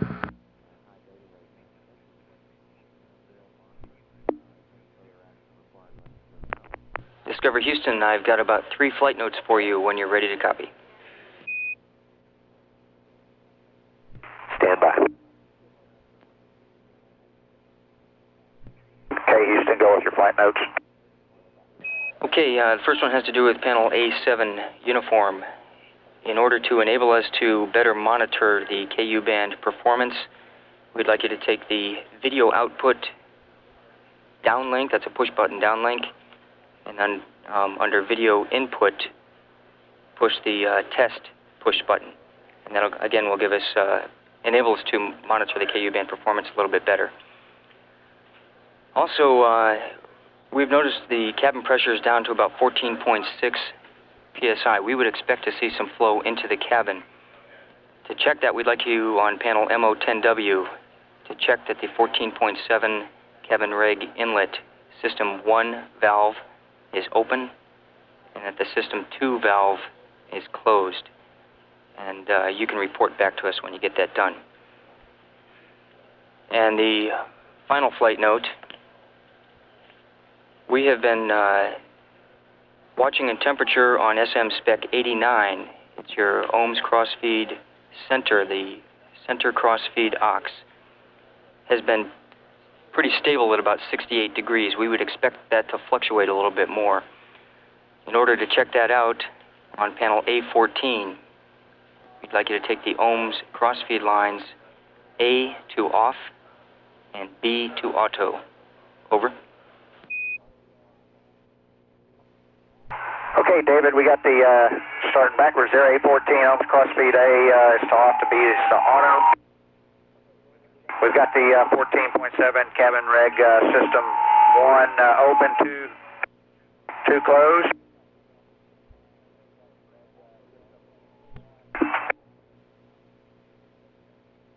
And Houston, on the A7U, we've got the video output to downlink, and say again what you wanted for the video input. Video input to test, please. Okay, there we got that selected now. Okay, Dick, thank you. And Discovery, we've got a trajectory message on its way at this time. Roger.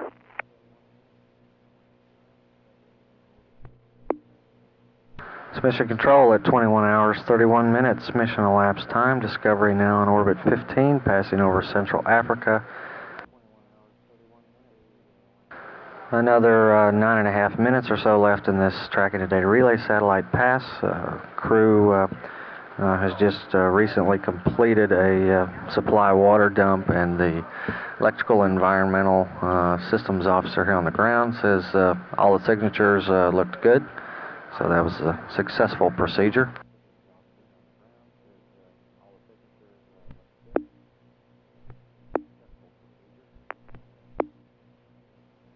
Discovery Houston, we're 1 minute to TDRS East LOS. We'll still have you UHF through IOS for about another 4 minutes.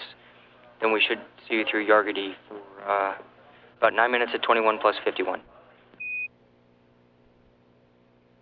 Roger. And also, Dick, just for your information, switching to the B heaters on the ohms crossfeed line seems to have done the trick. Okay, that's good news. It's Mission Control Houston at a mission elapsed time of 21 hours 45 minutes. Discovery on orbit 15 over the Indian Ocean. Just concluded a pass through the tracking and data relay satellite. Various things happening as we progress into flight day 2.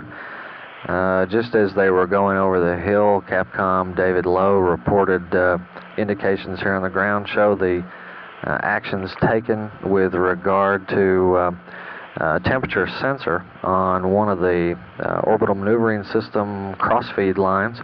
Appears to have been successful. The problem that we noted was in the orbital maneuvering system crossfeed line C temperature, which is nominally supposed to cycle between several different readings, and it did that correctly until approximately 6 hours into the flight. Since then, the measurement has been nearly constant, which indicates either an instrumentation problem or a thermostat problem. So the procedure to check it out was to switch the B line crossfeed heaters on as soon as was able to do so, and the crew did that this morning. The propulsion systems officer reporting that looks like it worked. They're seeing cycling and all the right numbers coming down from Discovery. On this last pass, they crossed over the Yucatan Peninsula, the Mexican coastline, and at a mission elapsed time of 21 hours or thereabouts, they had an Earth observation opportunity to take a look at the Yucatan Peninsula and Cozumel from orbit to see what damage may be visible wrought by Hurricane Gilbert. They have a series of Earth observation targets that we feed up to them daily for interesting geological or other phenomena around the planet. On the next rev, they've got another Earth observations opportunity coming up. They'll be looking at the eastern coast of Mexico, also to see what sort of damage they may be able to view from orbit due to Hurricane Gilbert. Specifically, they'll be looking for any evidence of shoreline erosion. The mesoscale lightning experiment is also going to be up and running today. There are 3 good opportunities that have been delivered to the crew so far via this morning's teleprinter uplink. The first comes on orbit 18, mission elapsed time 1 day, 1 hour 22 minutes. They'll be looking for thunderstorms south-southeast of Hawaii and east-southeast of Guam on Rev 19, mission elapsed time 1 day, 2 hours 52 minutes. they'll be looking for a tropical storm east of the Philippines. And on orbit 21, mission elapsed time 1 day, 5 hours, 54 minutes, they'll be in a position where they may be able to see a tropical storm southeast of Cambodia. Those viewing opportunities for the mesoscale lightning experiment are part of an effort to understand how lightning works and how large storm systems can interact over vast expanses of the globe. We've flown lightning experiments before on STS-2, on STS-4, STS-6, and we may indeed fly several more here on the next few upcoming flights. Meanwhile, our TV plans for the morning continue to be put into final form. We're expecting television to come down from the Discovery upcoming on orbit 17. We hope to see some views from the middeck, see what the crew's doing up there as they work with some of the middeck payloads. That downlink should take place at a mission elapsed time of 1 day, 0 hours, 2 minutes through Hawaii, or at about 10:39 Central Daylight Time this morning. Also on this last pass, just prior to acquiring through the tracking and data relay satellite, when the Discovery was passing through the Canberra station, we were receiving data and talking to the crew, and they were ahead of the timeline. They deployed the KU band antenna. Part of that procedure calls for doing a self-test of the antenna. The antenna failed it, but that is not unusual. We've seen that before. It has to do with some very tight parameters that the computer has to sync up to. Over the last pass, the Integrated Communications Officer, Harry Black, reported the KU band antenna performed well, and we see no signatures that would indicate a problem. We're standing by now for acquisition through the Argody station, and this is Mission Control.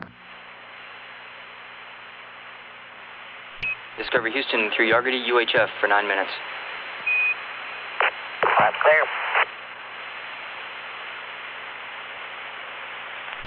I'm clear, Houston. How are you? And you're loud and clear also.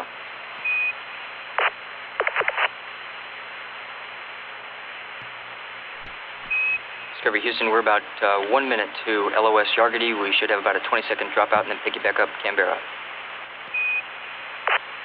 Okay. Discovery Houston through Canberra for 5 minutes. Okay. Discovery Houston, we're about 2 minutes to LOS Canberra. We'll see you TDRS East at 22 plus 25.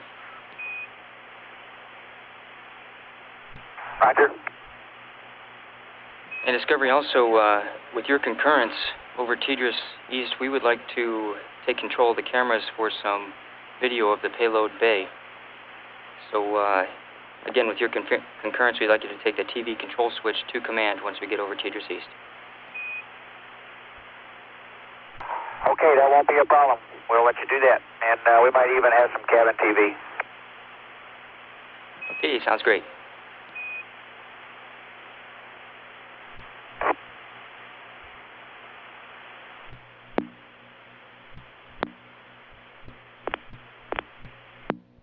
Mission Control, Discovery out over the southern Pacific Ocean, just passed out of range of the Canberra tracking station, and we'll be coming up for TDRS acquisition shortly in about 13 minutes.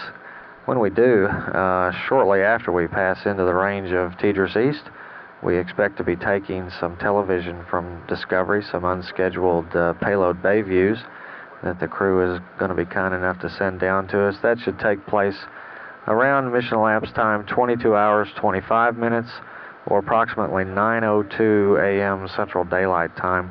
Again, unscheduled shuttle television expected on orbit 16 at about 9:02 a.m. Central. This is Mission Control. It's Mission Control Houston, about 2 minutes remaining before we acquire signal again through TDRS East. Discovery will be sending us some unscheduled shuttle television here on orbit 16 through the tracking and data relay satellite. We expect the downlink to take place at a mission elapsed time of 22 hours 25 minutes, or about 9:02 a.m. Central Daylight Time. Now 1.5 minutes remaining until acquisition. This is Mission Control. Discovery Houston, back with you through TDRS. Roger, and we'll put the TVs in the command for you. Okay, thank you. And one other thing, we've got a gyro compensation for all 3 IMUs on its way. A good note is that the gyro drift that we've been seeing is not as bad as we thought it was. This compensation should take care of it. Okay, that sounds good, and you can take either mid-deck or flight deck TV if you want it. Okay, Dick, thank you. And Discovery Houston, we're going to move to the inside cameras at this time. All right. And we got some real good mid-deck video. It looks like fun. We talked to you, but we couldn't find the microphone. Pinky and I have been spending the morning working on PPE, the phase partition experiment. And it's a little experiment that tries to look at the fluid dynamics of separating 2 different phases of materials, and it can be used in a lot of ways. One of the ways might be in medical experiments where you have malignant and non-malignant cells, and you can put them together in this mixture, and as the phases shift or go into their own particular solution, they end up separating out the cells. Pinky and I have been shaking up the phase partition experiment. It's a lot like shaking up vinegar and oil. In 0G, it has a somewhat different mixing. It's more like an egg white and an egg yolk.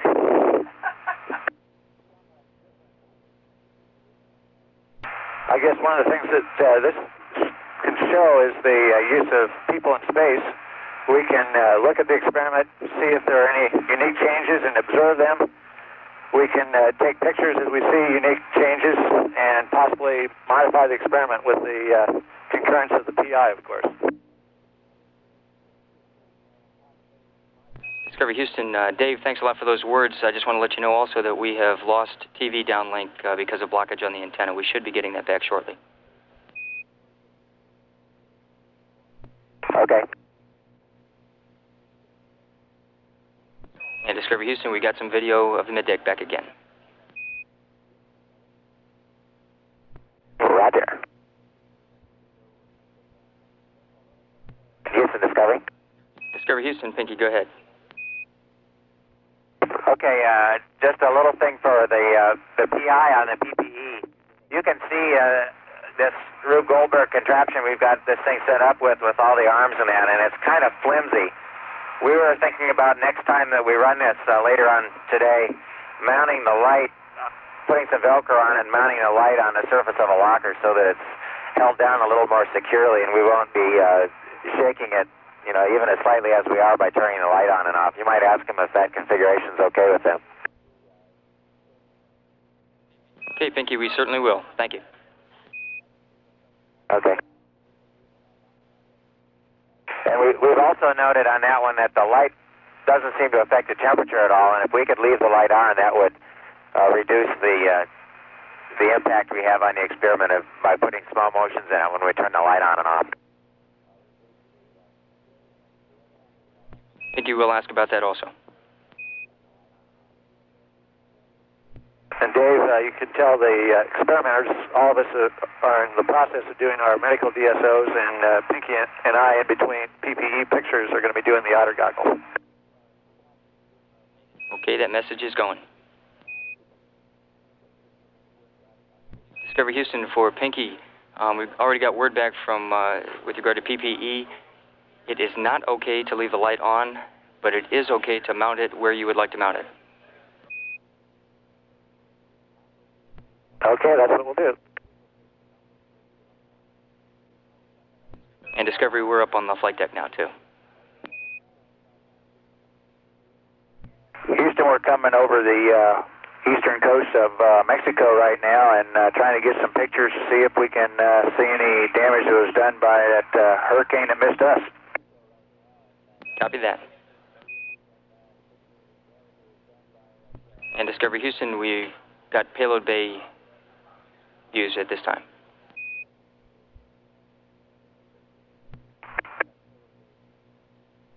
It's pretty cloudy in Houston today. That's affirmative. New Orleans is nice and clear, though. From what we can see, you guys have a fantastic view. And Discovery Houston, we're back in the middeck. Okay.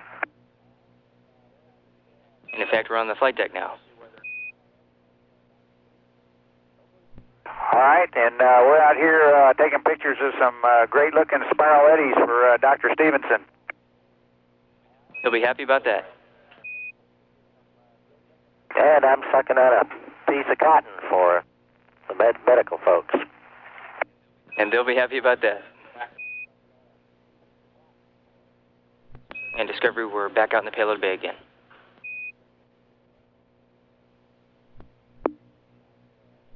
Yes, Discovery. Discovery Houston, go ahead. Roger, for information, we're recording some TV down in the middeck of Dave Homer's doing the Otter Goggles. Okay, thank you. Appreciate that. And slightly out of view is Pinky Nelson helping Dave record the data.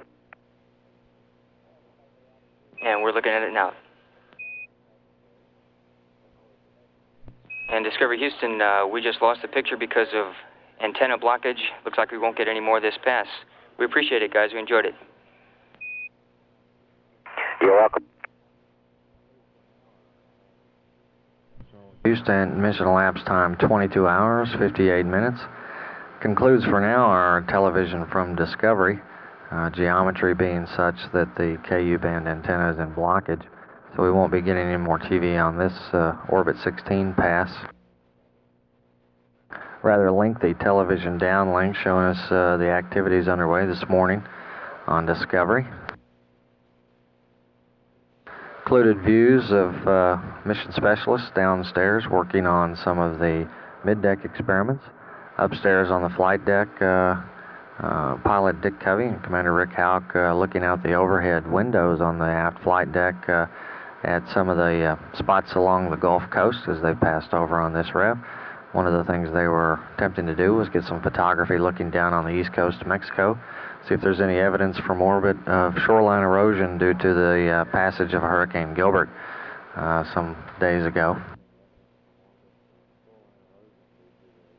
About another 19 minutes remaining in this pass through Tidris East on Orbit 16, and this is Mission Control, Houston. A satellite playback beginning at a mission elapsed time of 23 hours and 3 minutes, or at about 9:40 this morning.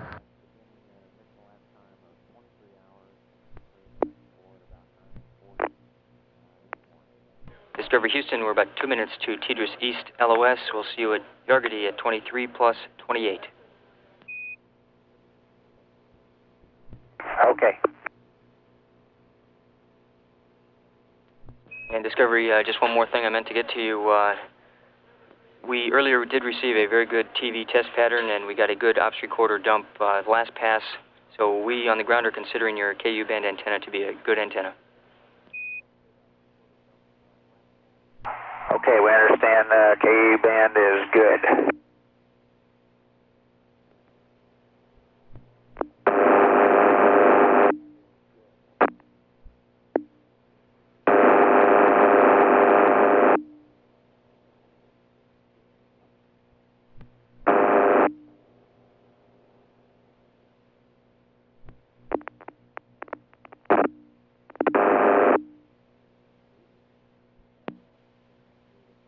Mission Control at mission elapsed time 23 hours, 19 minutes even Just had loss of signal through the tracking and data relay satellite as Discovery heads out over the Indian Ocean. Next acquisition will come through the Yargadee station in a little more than 8 minutes. Meanwhile, our playback of the Orbit 16 TDRS views that we got from Discovery on the Orbit 16 TDRS pass, that playback continues and will be in progress for another several minutes. This is Mission Control.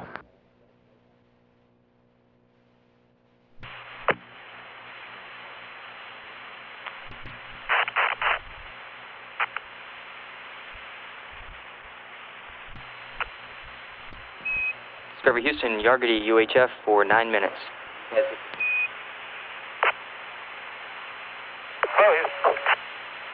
Loud and clear.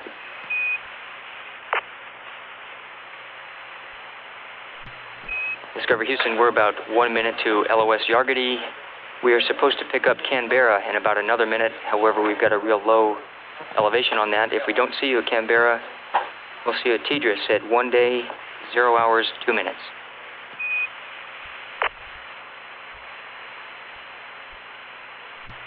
Okay, we'll see you there.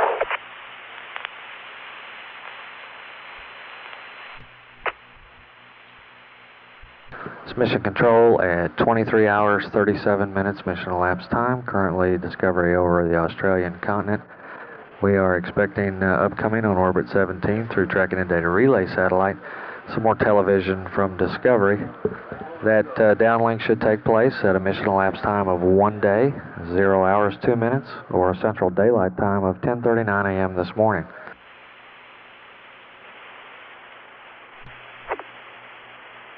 Discovery Houston through Canberra for 2.5 minutes. Okay, loud and clear. And we got you loud and clear also.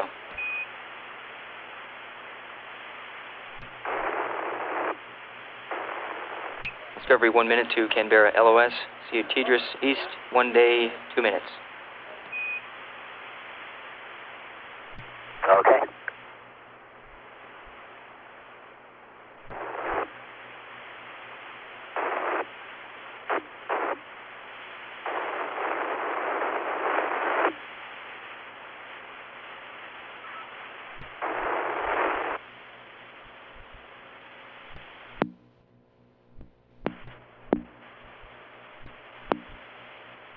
Mission Control Houston, mission elapsed time now 23 hours, 51 minutes. Discovery is approaching acquisition through the Hawaiian station, and after passing through that station, we anticipate taking some television here on Orbit 17 through the tracking and data relay satellite. Downlink would be at 1 day, 0 hours, 2 minutes, Central Daylight Time of 10:39 a.m. And in answer to numerous queries that were prompted by the last downlink that we got on the last orbit about the Earth, towards the tail end of the TV pass that we took previously, viewers could see Pinky Nelson with a what looked to be a white wrap of some sort around his head.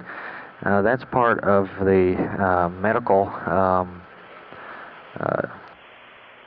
detailed supplementary objectives for this flight. We'd have a series of DSOs and DTOs, detailed test objectives, on any given mission.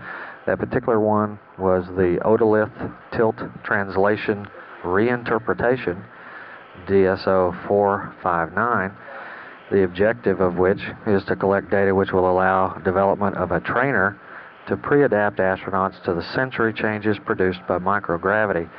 2 crew members will be working together on this flight to obtain data regarding their perceived positions each flight day. 1 crew member will wear the OTTR goggles for data collection of the otolith response. So that's what that was. Standing by now for acquisition through Hawaii and television following that. This is Mission Control Houston.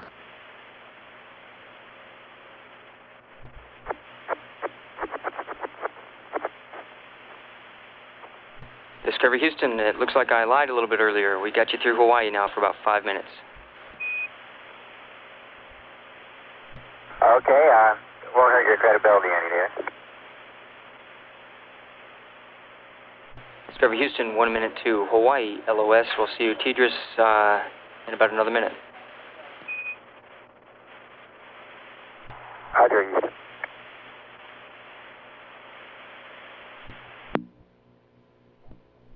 Discovery Houston, back with you through TDRS. Roger, Houston, line clear. And you're loud and clear also. Houston, Discovery. Discovery Houston, go ahead. Roger, we're prepared to give you some downlink TV from the mid-deck, talk a little bit about some of the secondaries, and then come up to the flight deck, talk a little bit about taking pictures, and then back down to the mid-deck and let Mike Lowndes tell you a little bit about how we stow the pole and so forth. So whenever you'd like to do that, let us know. Discovery Houston, Rick, we are not quite ready yet, but we'll let you know. We're standing by. Mission Control, Houston at 1 day, 0 hours, 14 minutes. We've been configured to take some television. Discovery Houston for Rick. Go ahead. Yeah, Rick, we're going to have to delay taking some TV for a little while. We're working from the ground of what appears to be some kind of a problem with the K-band antenna. Turns out the commanded and actual pointing positions do not agree. From the ground, we've taken it to standby and back to on, and that has not seemed to help. There's no action required on your part at this time. We're going to troubleshoot a little bit more from the ground and then get back to you. Okay. This is Mission Control. We had anticipated taking television now as David Lowe, the Capcom, just relayed to the crew indications coming down to us that the actual position of the KU band antenna and that position to which it should be commanded are different. Why is not certain at this point. It's a stable situation, no problem, nothing the crew needs to go off and work at the moment. What it does do, however, is delay our television for a time unknown at this point. Family down in Fort Walton Beach, Florida right now. They're real clear down there today. It's a pretty view. I'm sure they're following it very closely, Dick. This is Mission Control again. So as pilot Dick Covey says hello to his family in Fort Walton Beach, Florida, Integrated Communications Officer Harry Black continues to work a problem with the KU band antenna, trying to understand what is causing the divergence between where they think the antenna ought to be and where it actually is. When they first discovered the problem, they commanded the KU band antenna system to standby and cycled it back on. No joy fixing it. So they're still looking. No action required of the crew at this point for any troubleshooting. But what it does do is delay the television that we had anticipated here. Some views from the cabin, both the middeck and flight deck, to get a look at activities there. And we'll pass on word when we might expect it as that becomes available. 1 day, 0 hours, 17 minutes. This is Mission Control, Houston. Discovery Houston for Rick. Roger. Yeah, Rick, we are not having very much luck troubleshooting the K-band antenna problem, so it looks like we will not get any TV downlink this pass. What we'd like you to do at this time is to go ahead and maneuver back to your nose-south attitude, if you could, please. Okay, the 270 Omicron, we'll do that. That's affirmative, thank you.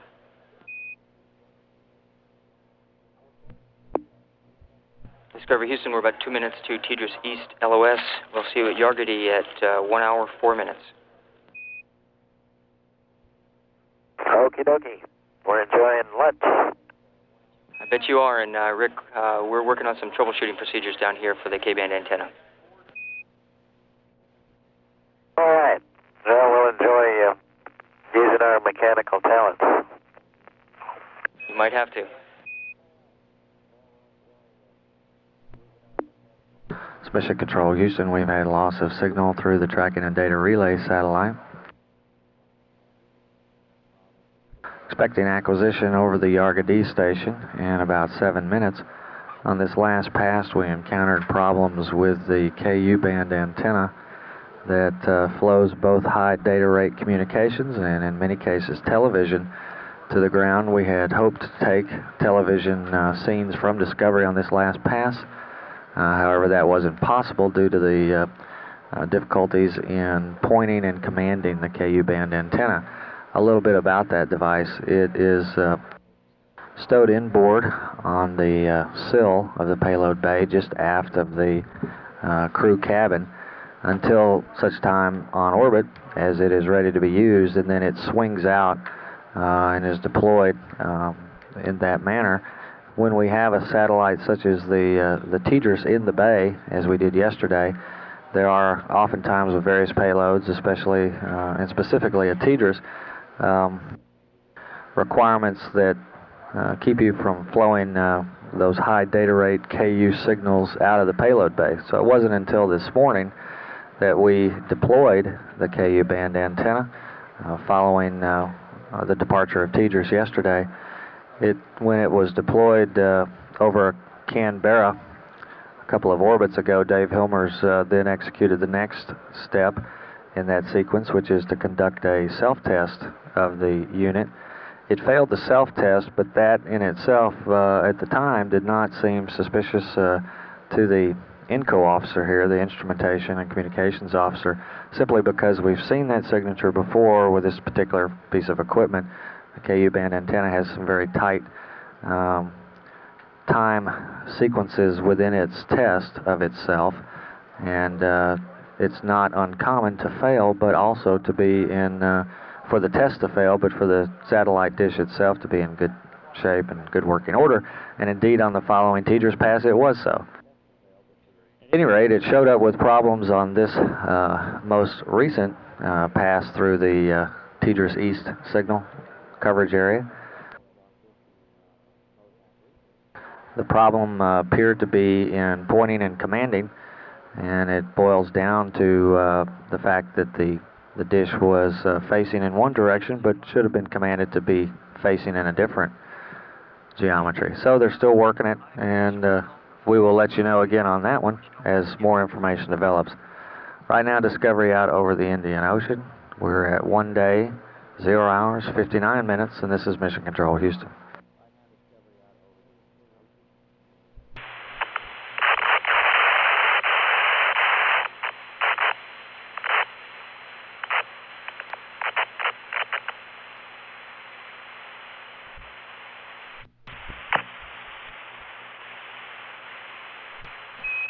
Discovery Houston through Yargady for 8 minutes, UHF. Flat, clear, David. And you're loud and clear also.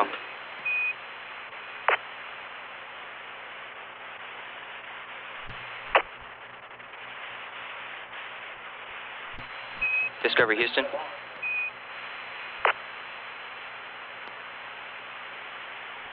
Go ahead.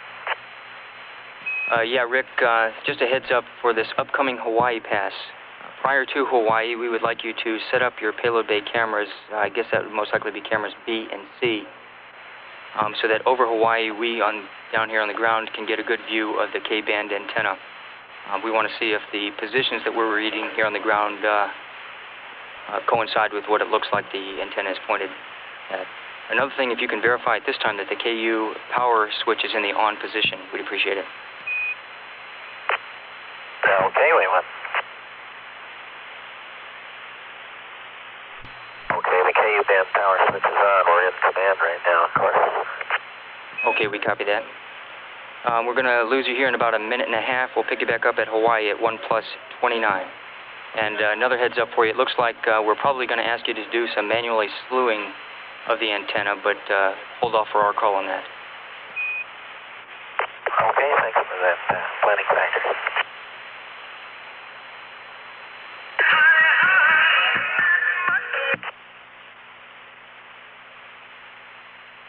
Discovery Houston, thanks for the wake-up music.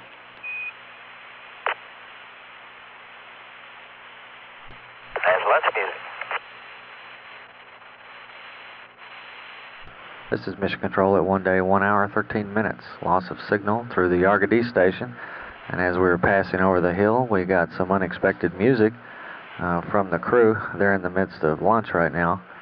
And most of us here think that was Marvin Gaye. At any rate, the flight director, Milt Heflin, unaccustomed to music on his air-to-ground loops other than during crew wake-up, asked the ground controller, Chuck Capps, which way that music was going, up or down, and the GC officer responded, "I sure hope it's coming down, flight." During that pass, Capcom David Lowe passed on to the crew some plans we've got for looking at the KU band antenna and seeing what troubleshooting procedures might be useful in dealing with those difficulties. And that will be the subject of the television we expect to see through Hawaii, possibly also through the Vandenberg and Mila stations here on Orbit 18. The first downlink should come to us at a mission elapsed time of 1 day, 1 hour, 30 minutes, or around 12:07 p.m. Central Daylight Time. The Instrumentation and Communications Officer, Harry Black, as part of the troubleshooting procedure, reports that the experts in his discipline are not completely confident that the telemetry they are seeing that indicates the geometric configuration of the dish, which way it's pointed. Not sure that telemetry is absolutely accurate. And if not, that would account for some of the problems they're having in the difference between which way the antenna is pointing and which way it's been commanded to point.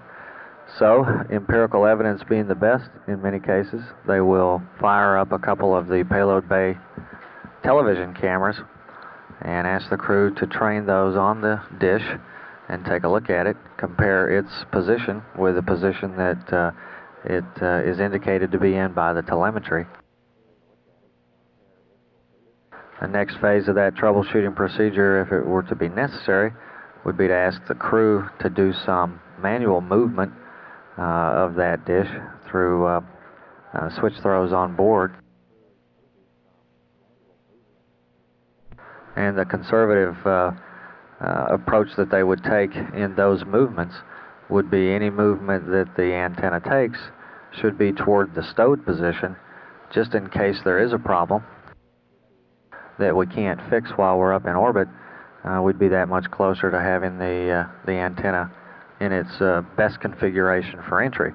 So taking no chances, that's which way they'll move it if that becomes necessary.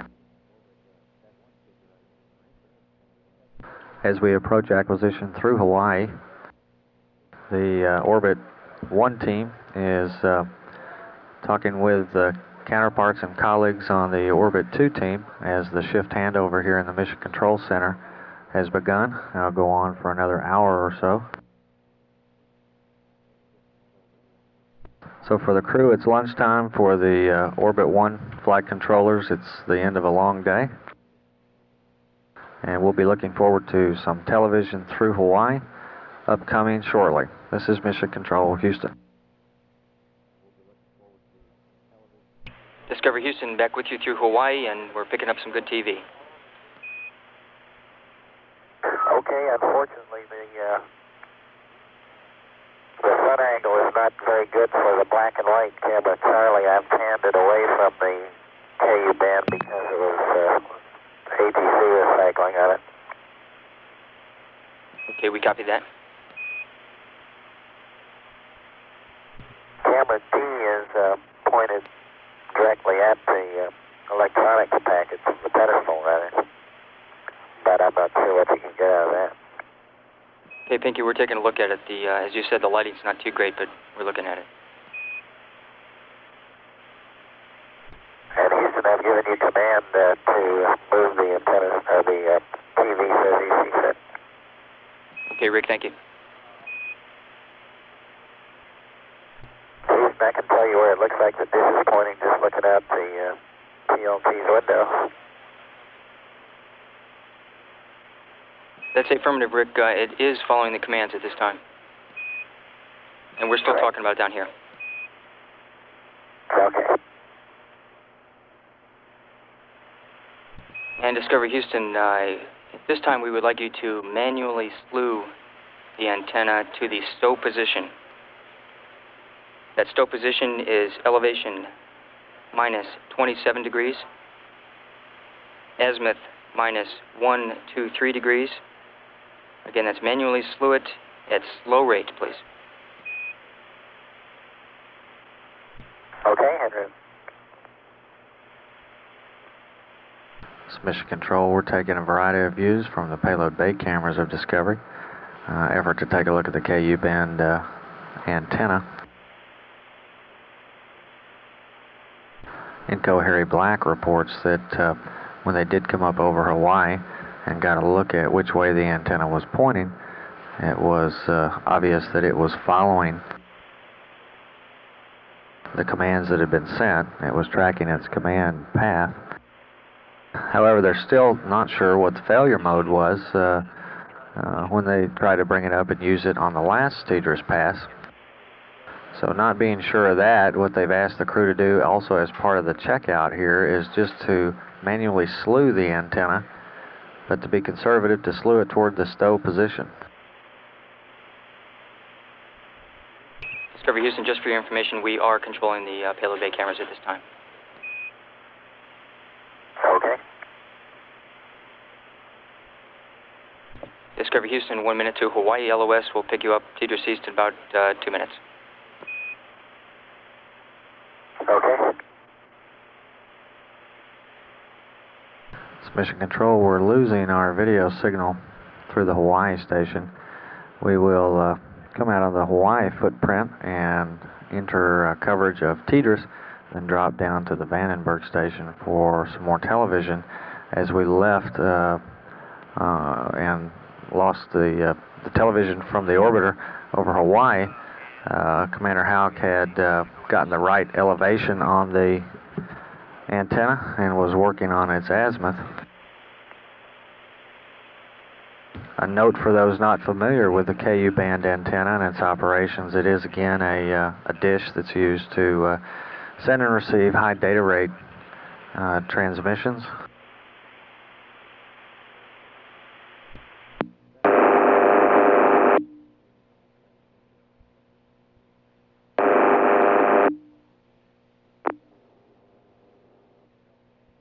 Discovery Houston, back with you through TDRS.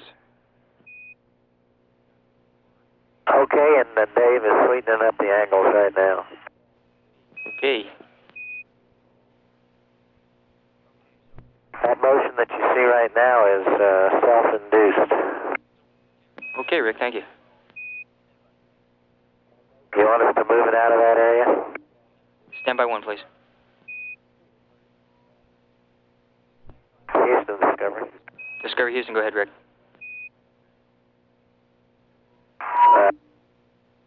We're hesitant to leave this in that limit cycle area.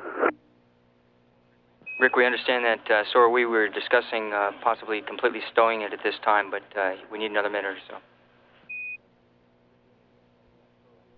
Mission Control, this video coming to us through the Vandenberg station as Discovery nears the west coast of the United States. We're seeing the KU band antenna looking from a camera in the aft part of the payload bay forward. For reference, the crew cabin would be to the left of the picture. Commander Houck reported a moment ago that Mission Specialist Dave Helmers was executing the procedures for manually slewing the position of the dish.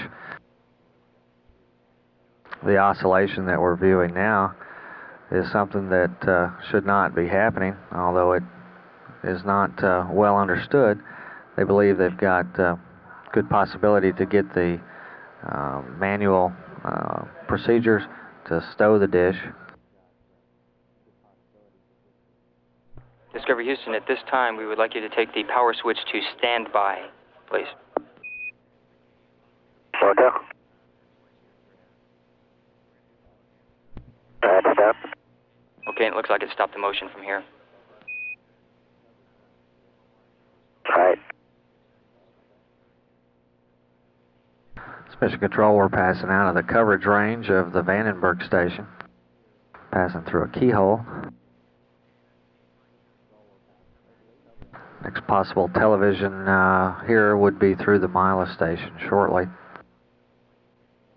They believe here in Mission Control that the antenna dish itself is stable. It has stopped oscillating when they took it to the standby mode. Would probably be instructive to note that this represents an inconvenience, does not represent any kind of major systems failure or emergency of any sort. The KU band antenna is one of many ways we have to get data back and forth from the orbiter, and also one of several ways we've got to flow television. And voice comes down through other routes also. It's important for clearances and proper configurations to have the KU band antenna stowed for entry, and that really is the bottom line issue being worked here. They would like to make sure they understand what's going on with the dish so that they don't stow it and not be able to use it for the rest of the flight, when in fact they might be able to use a troubleshooting procedure and bring it back up to its full capacity. So they would prefer at the moment to think about it, let the satellite stay in its present configuration. There's no time threshold that they're working against. It's stable, and they can take their time and think about it. Go ahead. Yeah, with regard to your K-band antenna, it looks as though you're in a stable configuration right now. We'd like you to just leave it in the current configuration. We're doing a whole bunch of talking down here right now, and we'll get back to you when we can on it. Okay, we'll be here. It's Mission Control, Houston. We're now at 1 day, 1 hour, 53 minutes. Still taking some video from Discovery, looking at the KU band antenna. Viewers will note that it's not moving, which is exactly what we'd like it to be doing right now. Is remaining motionless. Taking this transmission through the Mila station, and we're looking at the KU band antenna from camera C on the aft bulkhead of the payload bay of Discovery. Camera C is a monochrome black and white camera. One of the considerations flight controllers are discussing now is that if you stow the KU band antenna, there are some pins that fall into place to keep it in that stowed position. And if it were to have certain problems within its systems, some of which would seem possible given the situation they find themselves studying now, they might not be able to get it unstowed if they're able to fix it. So the discussion is just to make sure they don't go too far too fast. If there is a way to analyze the problem prior to stowing the antenna, that's what they'd like to do. The reason stowage is considered to be a good, safe, conservative approach is simply to preserve a piece of government-furnished equipment.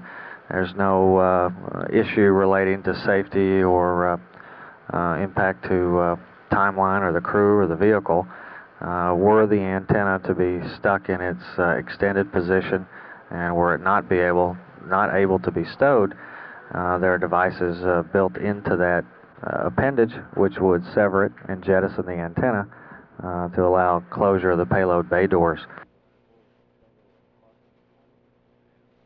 So in point of fact, since the majority of systems aboard Discovery are sparkling clean, and there's not a lot of work going on following a great many systems problems, this has got a lot of people's attention. Discovery now passing out over the Caribbean Ocean on orbit 18, still sending us video via S-band through the Mila station. Discovery's apogee is 177.3 nautical miles, her perigee 162.8. About another 2.5 minutes left in this Mila pass, and another 34 minutes left over the tracking range of the TDRS satellite. This is Mission Control.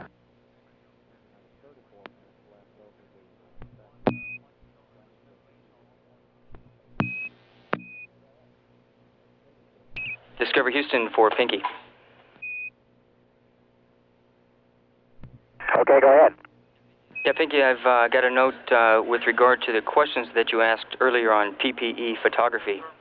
After payloads officer talked with the PI, we've got two better answers for you. First of all, the PI concurs with mounting the light box to the locker. However, he requests that the orientation of the light box with respect to the orbiter axes be noted on the voice recorder. Secondly... Okay, that's part of the procedures anyway. Okay. Secondly, he agrees to leave the light on between the photos. However, if you should see that the temperature increases by 1 degree centigrade, turn the light off between photos. Over. Okay, sounds like a good idea. And you might tell the PI we've had his PPE up now for the since the first time we had it out, and we're trying not to disturb it much until we start again, so we'll get some pictures of after it's been sitting there for, I don't know, 4 or 5 hours at least. Okay, we'll pass that along. Discovery Houston, one last note. We would like you to cycle through all the payload bay cameras and turn them off at this time to keep them from overheating, please. Okay, we'll do that. Okay, and with that, we're going to turn this over to the Orbit 2 team. See you tomorrow. Nice working with you, Dave.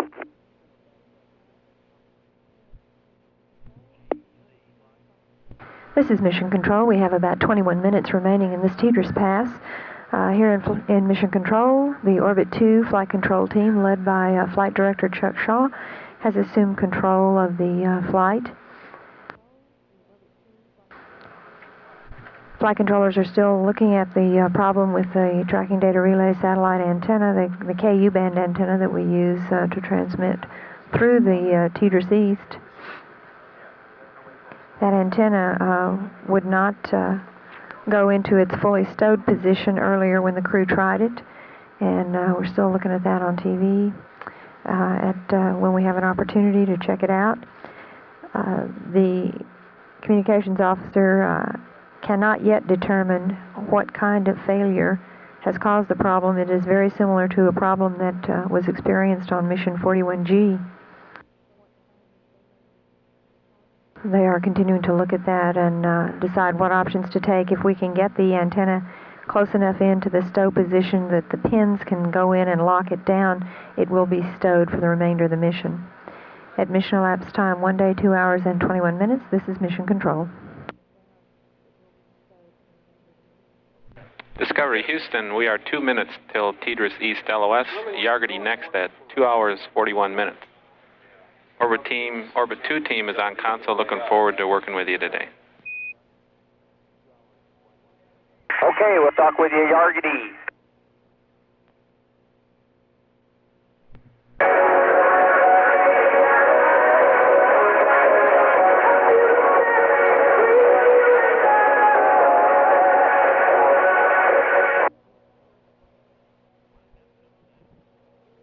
This is Mission Control. We've lost signal from the tracking data relay satellite East. We'll have voice contact with the crew over the Yargity station in about 10 minutes. Just as we went LOS, the crew sent down another little short burst of music. The music seemed to be, from the few bars we heard, the song Hungry Eyes. Here in Mission Control, the Flight Activities Officer and his backroom support team are working to reschedule look at the impacts to rescheduling TV events over the next 3 flight days. Due to the problem with the tracking data relay satellite antenna, the KU band antenna, it is likely that if we can get that antenna into a stowed position and get the pins locked into it to hold it down, it will not be used for the rest of the mission. The antenna, when we looked at it earlier with TV cameras, seemed to move, responding to commands, but would not go back into the fully stowed position. Although the failure mode specifically is not understood yet, the communications officer and his backroom people are are evaluating the situation with the antenna. An antenna is available in one of the buildings here at the Johnson Space Center, and some folks from the mission evaluation room and the off-going communications officer and other technical engineering support are going to set that up and simulate moving it in to the degree that it was able to be moved earlier when Dave Hilmers tried to slew it over to the stowed position. And here on the ground they'll check and see if that is far enough in for the pins to lock in place to hold it down. And we'll await word from the communications officer of that activity as it continues through the afternoon. Pinky Nelson is working today on the various mid-deck experiments carried aboard Discovery, and he has a task coming up to checking on the PV toss,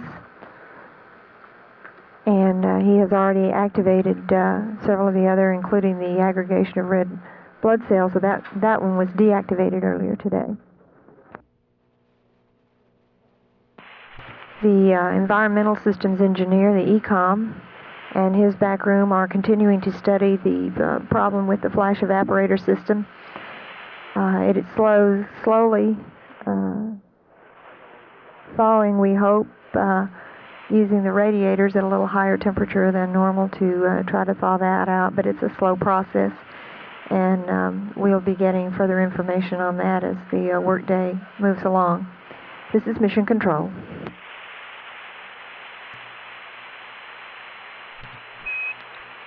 Discovery Houston with you through Yargity for 5.5 minutes.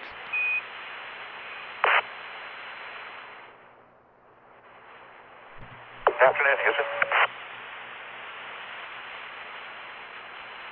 This is Mission Control. We will be beginning momentarily our change of shift briefing with off-going Orbit 1 Flight Director Milt Heflin. That originates from the Teague Auditorium at the Johnson Space Center. That briefing will begin in just a few moments. This is Mission Control.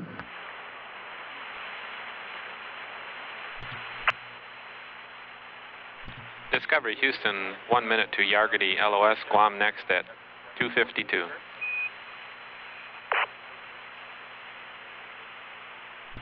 Okay, we'll see you there.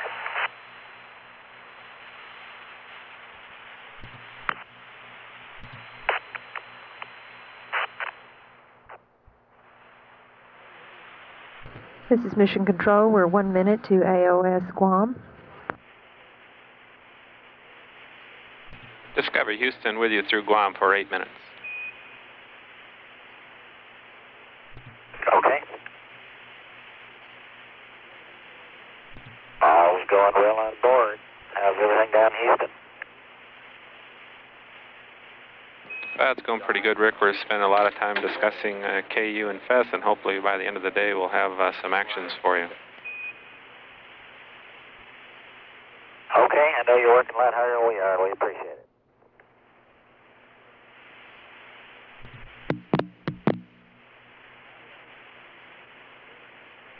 Discovery Houston, 1 minute to Guam, LOS, Hawaii at 3:06. Okay. This is Mission Control. We're LOS Guam, and we'll come up on Hawaii for communication with the crew in about 5 minutes.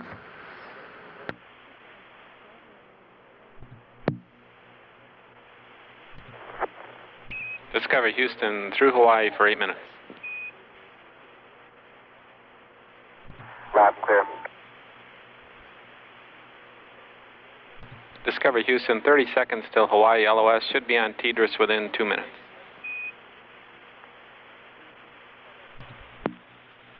This is Mission Control. We'll have acquisition of signal through the tracking data relay satellite in just a couple of minutes. Aboard Discovery right now, the cabin temperature is 84.6 degrees Fahrenheit, and the humidity is about 50%. The crew reports that they've been perfectly comfortable with that temperature, although it is a couple of degrees higher than the average temperature.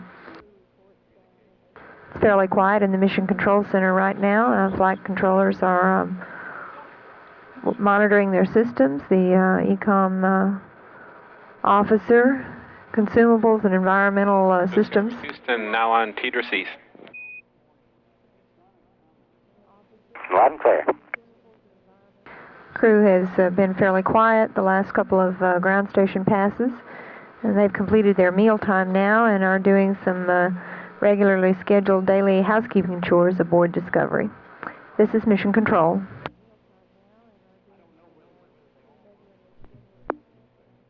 Discovery Houston, we'd like to do a UHF radio check through Salinas Peak. If you could select UHF, please. Hotel.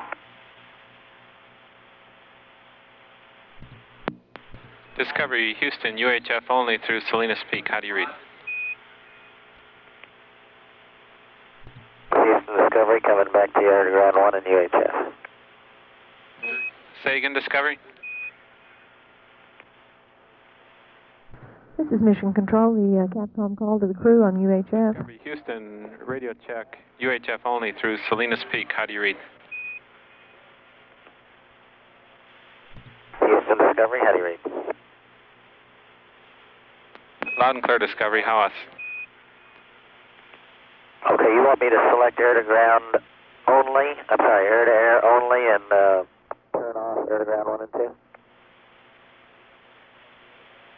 Did you have UHF selected? We made a couple of calls here. Did you hear any of those? Negative.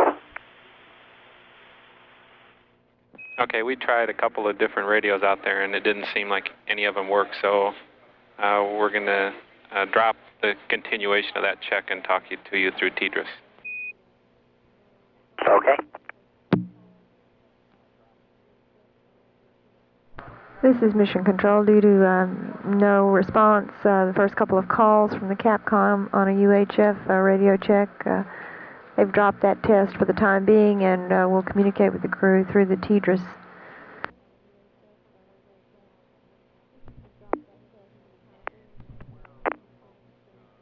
This is Mission Control at mission elapsed time 1 day, 3 hours and 45 minutes. It remains fairly quiet in the Mission Control Center right now.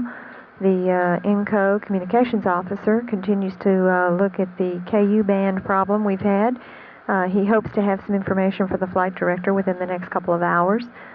We're have folks here at the Johnson Space Center setting up a simulation of that hardware to see if we drive it in, slew that antenna in to the stowed position, if it'll be close enough in to drive the pins into the slot so that it can be permanently stowed for the rest of the mission.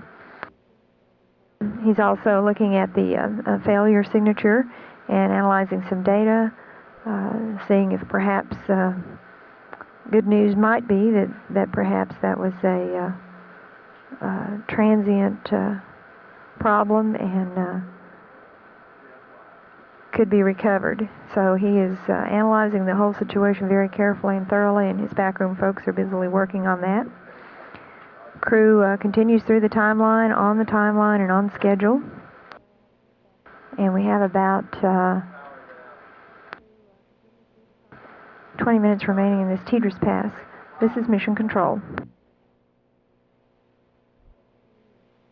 Discovery Houston with some words on FES status. Go ahead. Okay, Rick, we in the technical community have been looking at the data for over a day now, and we believe that the Pri-A controller with a topper is okay. We do not want to operate both the high load and topper on the A controller. This is the configuration we had during ascent, and we can't be sure if it's a hardware problem or a nozzle, so we need to disable the high load. We also don't want you to use the Pri-B controller. Looking at data post-ascent had some unexplained, the temperature that controlled at, we could not explain why it was at the value that it was, and we did not have a lot of confidence in the B control at this time, and we're still evaluating. For the high load, we want to keep operating at the high set point for at least 48 hours to make sure the core is thawed out. and we're not sure right now whether we're going to test tomorrow or during deorbit prep. So at this time, we're ready to try the Pri-A controller with the topper. So you can take the flash evap controller Pri-A on, and we're going to bring down the supply water tanks. So we want to dump tank B down to 15%. When it gets to 15%, we'll go ahead and turn Pri-A off. Okay, the one switch configuration you want is Pri-A to ON, correct? That's correct. Okay, here it comes. Blaine, you are aware that on ascent, that after the Pri-A ceased to control, that excuse me, Mark, that I cycled over to B, and I'm sure you saw from the playback or even real-time data that it made a valiant effort, obviously, without the high load, but would get down to about 39. I didn't happen to notice a difference in the characteristics when I was on B or A, but certainly you have more data than I did. Yeah, we saw that, Rick, and the difference is very slight, and we're still trying to evaluate what it means. You'd have to be looking at a strip chart to understand what we're talking about. I figured. I think I'll pass on that today. This is Mission Control. Hauk has turned on the switch for the flash evaporator system A. The ECOM officer here on the ground reports that they see data that indicates that is on. The flash evaporator system A is on and operating. The high load is off. This is one of the brief tests to see how that flash evaporator system is coming along. And we'll be watching the data and see what that tells us for the status of that flash evaporator system. We have 12 and a half minutes remaining in this TDRS pass. Mission elapsed time 1 day and 3 hours, 55 minutes. This is Mission Control.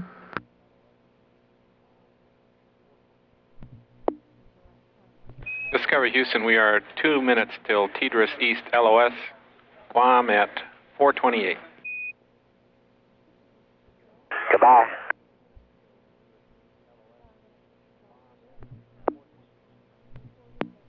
This is Mission Control. The Environmental Systems Officer, the ECOM, has reported that the test the crew just did on the primary A switch on the flash evaporator A, which tested the topping evaporator, a flash evaporator system, showed that that part of the system works. The topping evaporator is healthy and was working normally and at normal temperatures. Previously, they had observed low temperatures on the ducts of that topping evaporator system at about the same time as the freeze-up of the high-load flash evaporator system. The high-load flash evaporator system is still in the process of thawing out, and we're still watching that. It will be a lengthy, slow thaw-out process. However, they are pleased, flight director and the ECOM flight controller are very pleased to hear that the topping evaporator A is working properly. We will acquire signal again with the crew in about 15 minutes over the Guam station. INCO officer here in Mission Control is still working on the KU band antenna problem, checking out possible causes of that failure. It's not completely understood yet. And the tentative plan is still remains to stow that antenna if we're able to move it over into the stow position and get the pins locked in. However, no firm plans have been announced yet. They're still evaluating other options and other things that might be done to try to recover the system. This is Mission Control.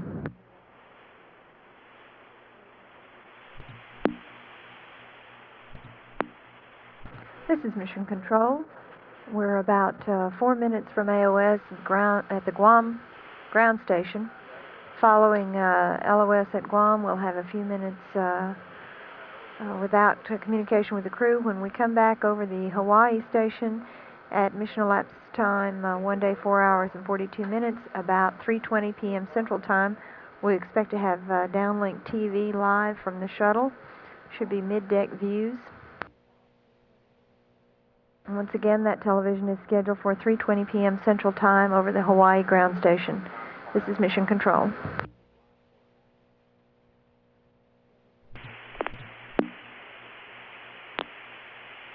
Discovery Houston through Guam for 9 minutes. Loud and clear. Discovery Houston. Roger.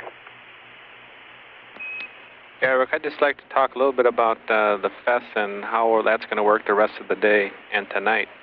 And now that we have it working, we're going to use that to take Tank B down to 15%, so there will be no supply water dump tonight. We do not have enough water to run it all night, so we're going to be turning it off before you go to bed. And what we need to find out was whether or not the cabin was too warm last night, and whether or not we need to pursue a short list of power down options, or if you were comfortable, and this is your call, and I guess you can take some time to think it over and let us know end of this pass or Hawaii sometime. Okay, I think last night it was okay.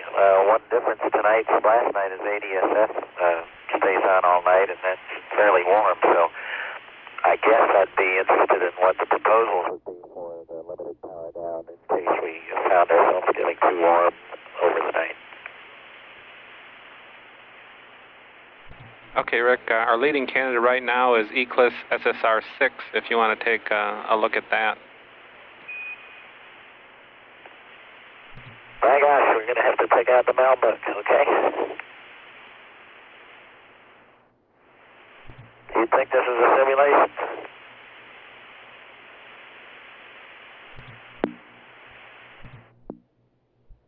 Okay, Mark, we've looked at SSR-6, and we see the additional items that we would power off.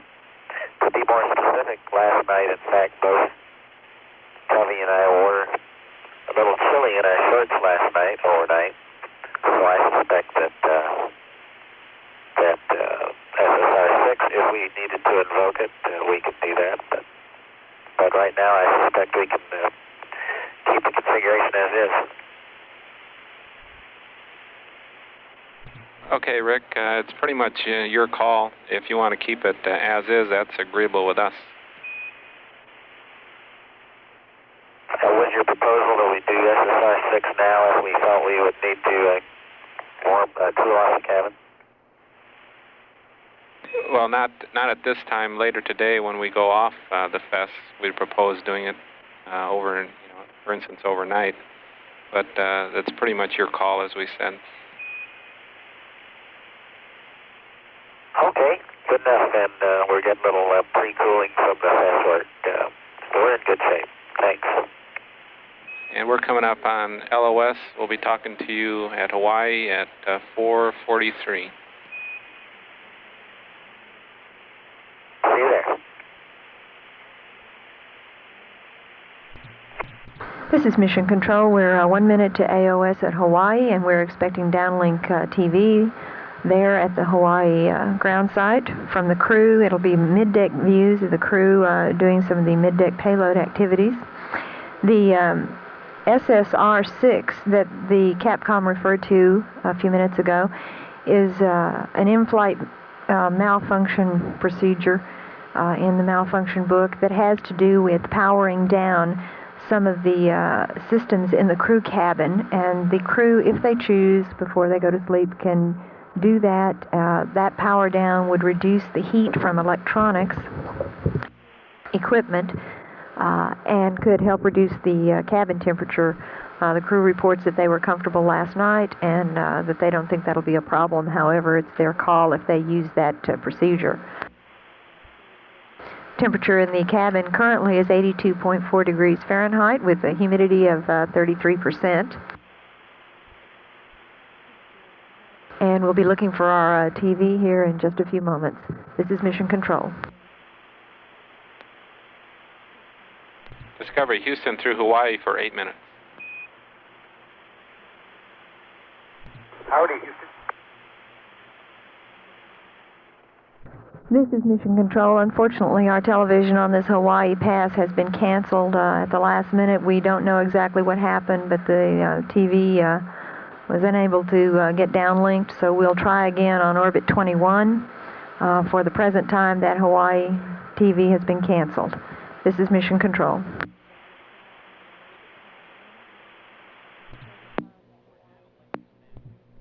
Discovery Houston now on TDRS East. We're still on Discovery.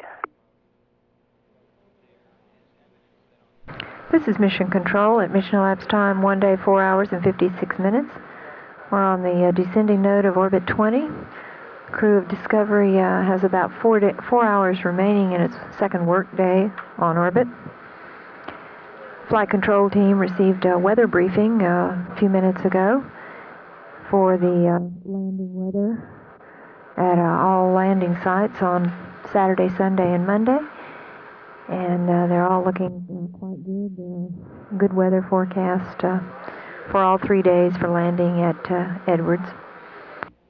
Although landing is planned for Monday, the flight control team likes to keep up with the weather, stay current on it in case there happens to be a need to come home any earlier. And a weather briefing is a standard part of every shift in the mission control room. Communications officer is continuing to evaluate the KU band antenna to determine if we can try to move it over into the stow position and lock the pins in place. We have not heard back yet from engineers here at JSC who are trying to simulate that activity in another building. The engineers were intending to using some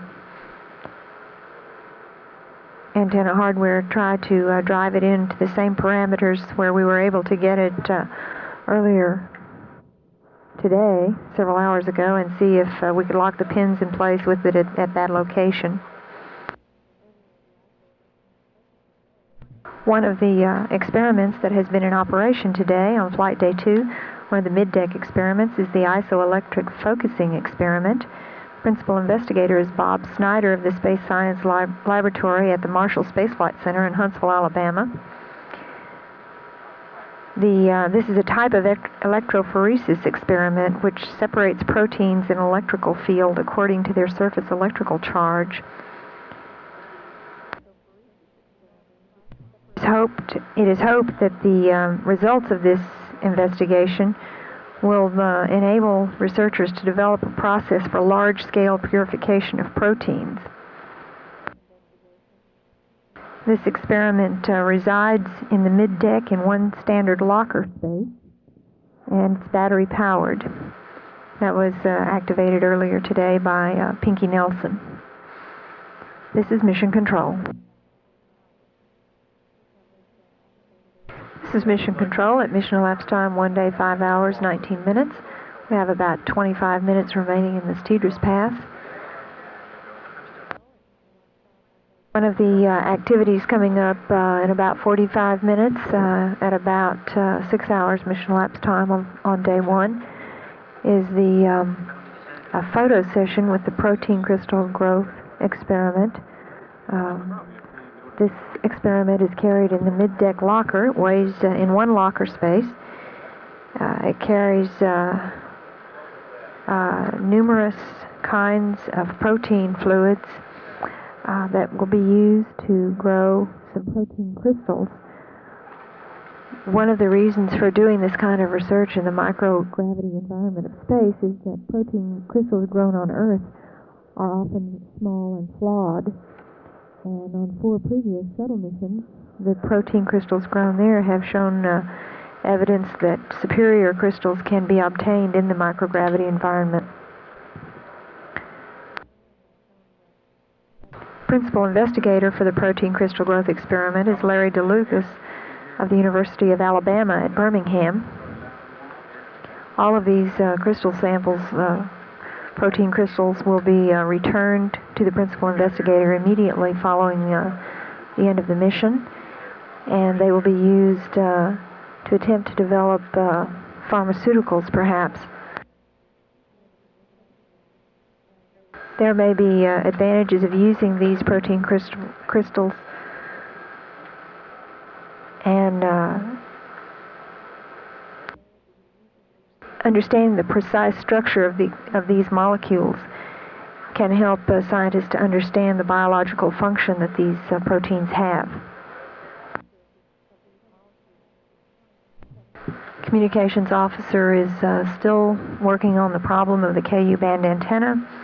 The tentative plan at this time remains to stow the antenna if we're able to get it in that position and get the pins locked in place.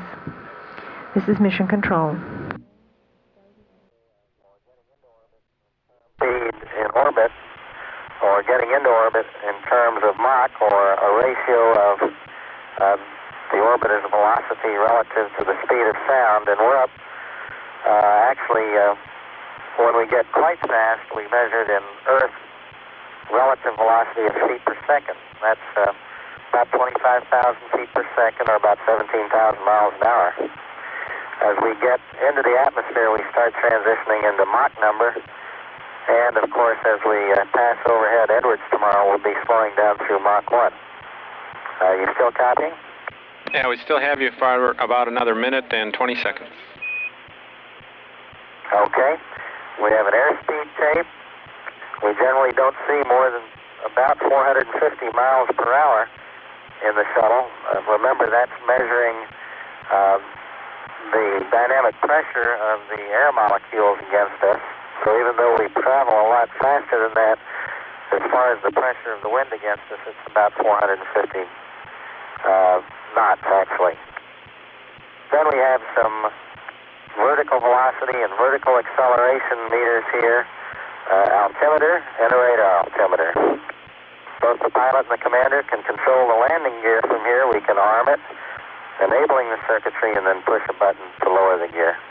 Okay, Discovery, we're dropping out. Here's a heads-up display which provides a lot of the functions that you see in front of me in a reflector plate, so I can see out the window at the same time. And Discovery. That does it. All right, thanks a lot, Rick. We had Fido and GNC glued to the set here. I think they learned a lot with that tour. And we'll see you in TDRS in just a minute.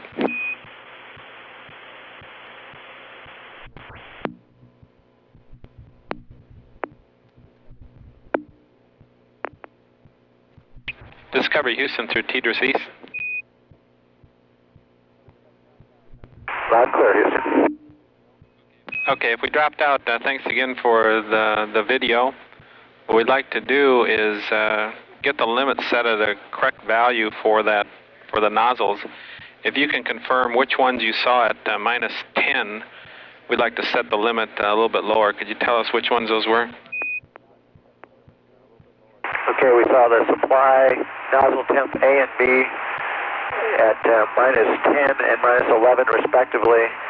Right now they're reading minus 8 off scale low. And understand the waste nozzles are reading minus 2? Right now the waste nozzles are reading minus 21 for A and minus 22 for B. Off scale low. Okay, and do you have any idea if they've been fluctuating up and down or if they've been sort of stable there?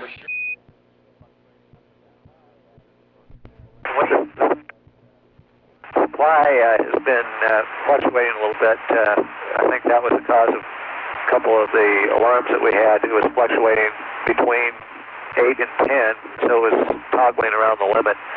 The nozzles have been pretty low. They've been much below minus 10. Okay, Dave, we'd like you to set all 4 of those to minus 50, and we'll see if that takes care of the problem. Okay, minus 50. That's correct.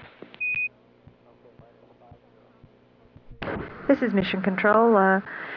Capcom has told the crew to reset the lower limits on all 4 water nozzle temps, the supply nozzles A and B and the waste nozzles A and B, to minus 50 degrees to prevent the alarms from going off again. The ECOM officer here in Mission Control still has not come to a complete engineering understanding of why those temperatures are reading much lower aboard Discovery and triggering those alarms. Here in the control center, our data shows all 4 of those nozzle temperatures at minus 2 degrees. Our downlink television was of Commander Rick Houck in the commander's seat on the flight deck of the Orbiter Discovery, giving us an excellent tour of the controls, including the flight stick, the OMS engine switches, how the orbiter maneuvers during the time it's on orbit and during the re-entry phase.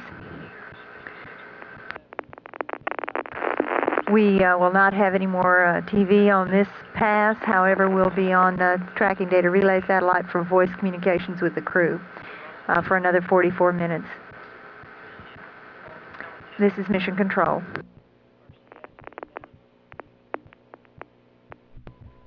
Discovery Houston for Pinky. Okay, go ahead.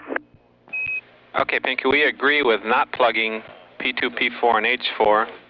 On the other 4, K4, 5, 8, and 1, we'd like you to plug the 2 syringes with the least amount of fluid showing.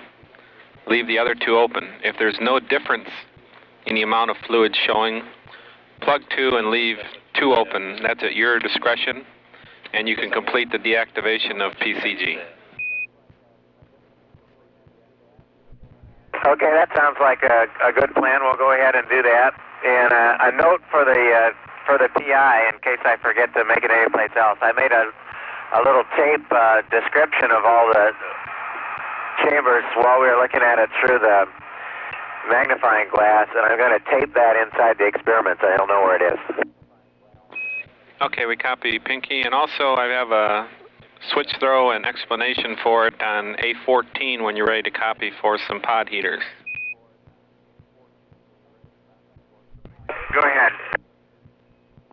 Okay, the left RCS prop tank temperatures are better maintained on A heaters, so we like to switch back from the B to the A, and this should keep the left RCS prop tank temps above 70 degrees Fahrenheit, which is concern you're probably aware of for the lower limit for entry. So we want to keep the right ohms RCS pod on B heaters. So on A14, RCS ohms heater, left pod Bravo off, A auto, and check that the right pod A is off, B auto. Okay, that's complete, Mark. Okay, we copy. And verify again on the right, it's B auto. Yes, right pod is B auto. Okay. This is Mission Control. On the last conversation with the crew, Pinky Nelson received some instructions for winding up the deactivation of the protein crystal growth experiment. Specifically, the instructions were about plugging the syringes that contain the fluid specimens in which the crystals were grown as part of the experiment. And the crew was also given some switch throws for the reaction control system heaters. Those heaters keep the fuel for the reaction control system at the proper temperature, and flight controllers are careful to pay particular attention to that prior to landing so that the system will be ready for tomorrow's deorbit. This is Mission Control. Discovery, Houston. Go ahead. Yeah, we wanted to check and make sure that you had all of message 16 and 17 on board, our FES checkout and power down procedures, and if you had any comments. We finished running them in the SMS, and we have a couple of minor adjustments that we'll get to you a little bit later on. We were wondering if you had any questions that we need to work on. Stand by. Houston Discovery. Go ahead. Roger, we've all reviewed both of those messages, and they seem very well organized and should not be a problem to implement. The one question that I wasn't sure of, but Covey says he can take care of, is once we're strapped in, cycling the TACAN switches as required. So I think we're prepared to exercise any of those legs as required.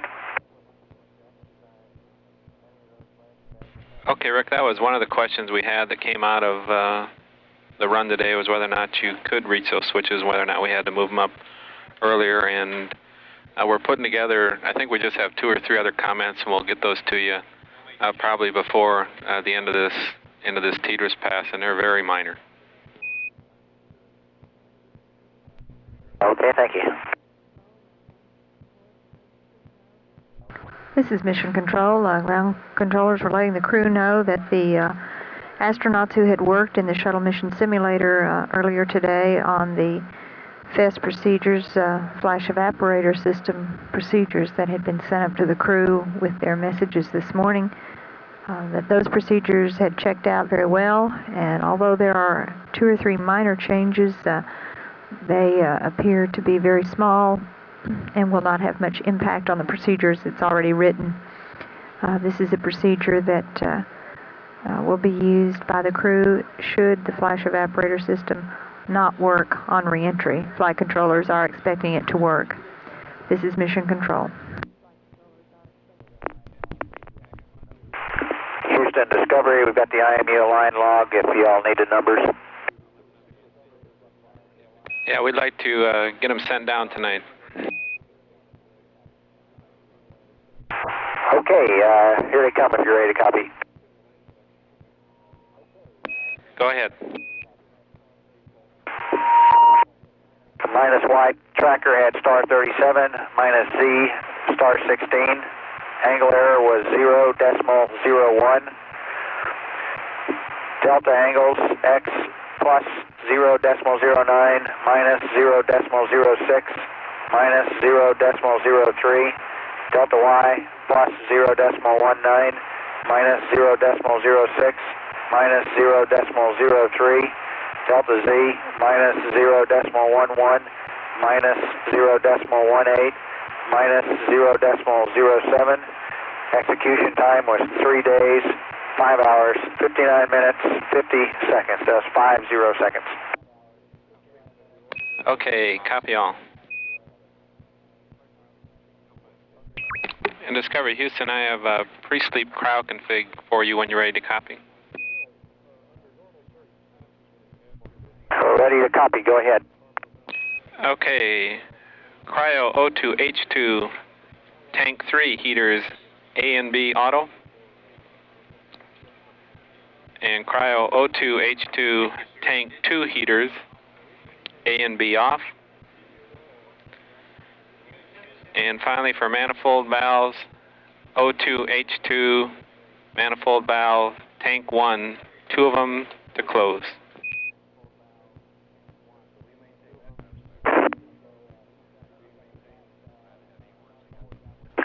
Okay, Houston, I think we got you back.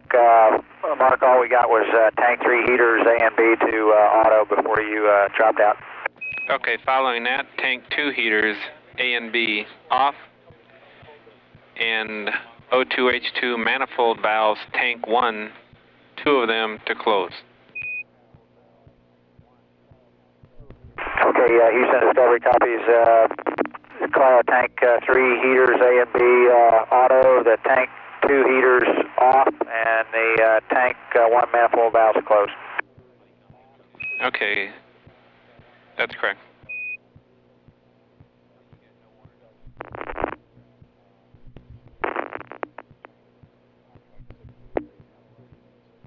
Discovery Houston, we are 1.5 minutes at TDRS LOS, staying with you through iOS until 6:16, and I have some pre-sleep tag-up notes for you when you're ready to copy. Okay, wait, what? Okay, first of all, when we come up on Guam, we're going to be UHF only during that pass. And Hawaii, we'd like to get some downlink TV out of the Hawaiian Islands. That'll be our last TV that we take during this mission, so if you could set that up for us. We'd like to get an SM checkpoint at your convenience. The state vector that you have on board is good, but we're going to put another one up a little bit later on. The only thing we need back from you is our PV TOS and ADSF activation times a little bit later on, and also any comments that you may have on PV TOS and its operation. And finally, from the run in the SMS today, the only comments that we have on the procedure is that in general, there weren't any holes in it. It's a good procedure. One comment that Mike had was to watch the DAP config. It depends on the high load working, and there's a couple other times in the procedure that it calls out different things, but when we're on the high load, just make sure that we're in the norm DAP. Okay, say that last sentence again. We just want to make sure that once we get the high loads on, it's dependent on us staying in B auto norm the rest of the time. We just want to make sure that. Okay, Discovery, how do you read now?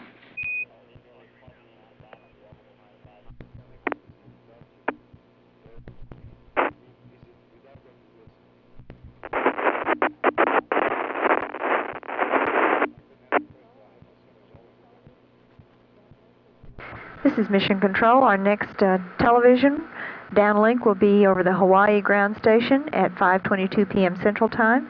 We'll be seeing Earth views from the payload bay cameras of Discovery.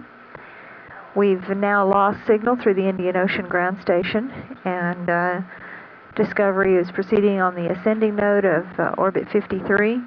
During this last TDRS pass, the ground controllers passed up a few end-of-day pre-sleep tag-up items to the crew, including a couple of payload requests for Pinky Nelson and some switch throws and so on, kind of tidying up last-minute items before the end of the day.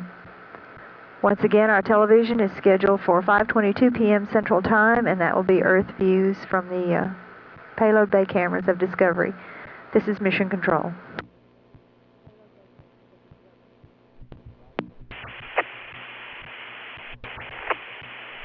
Loud and clear, Houston. And over iOS, we had a little bit of interference, and we couldn't hear you. Did you have any questions on any of the notes that we sent up? Yes, I did. You had said something as you were breaking up about the DAP, the runs from the SMS. Would you repeat that again? Okay, the only comment from Mike was that to watch the DAP config, the callouts are dependent on the high load working. If the high load does not work, it's pretty much your call on which DAP you use. Okay, we understand that. Thanks.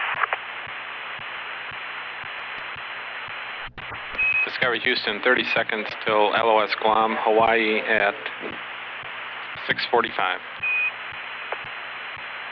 Okay, and we'll be set for TV. Okay, copy. This is Mission Control. We're LOS from Guam, that very short pass. We will have acquisition of signal again through Hawaii in 6 minutes, where we expect to see Earth views from the payload bay cameras of Discovery. That begins at 5:22 p.m. Central Time. This is Mission Control.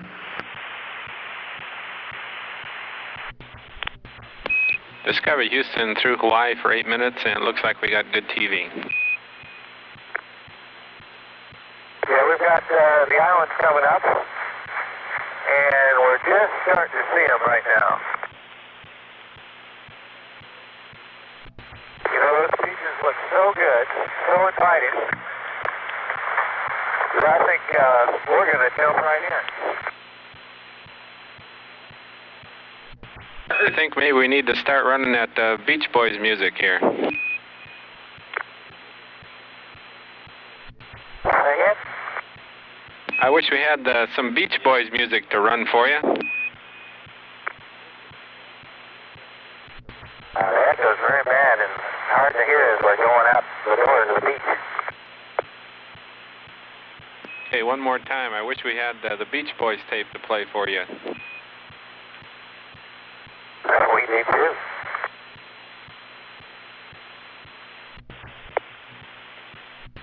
Back to you, Camera B. While you're looking at that, I'd like to tell you where the search came from. An OPF rollout slightly over a year ago. Correction, power up slightly over a year ago down at KSC. The folks that had been working on OV-103 Discovery so hard asked us to come down with them and celebrate. And they have been known as the Loud and Proud crew. And when we came down there, they presented us with these shirts. And they are certainly loud. So they are meaningful to us. And once again, recognition of the fine work that the folks did getting this bird ready to fly. Well, they did a great job, Rick, as you said, and I'm sure we can work a trip down to the Cape shortly after you get back, along with the many other PRs that you're going to do, so you can thank them personally. We'd sure like to do that, Mark, and seems to me you might have a hand in that.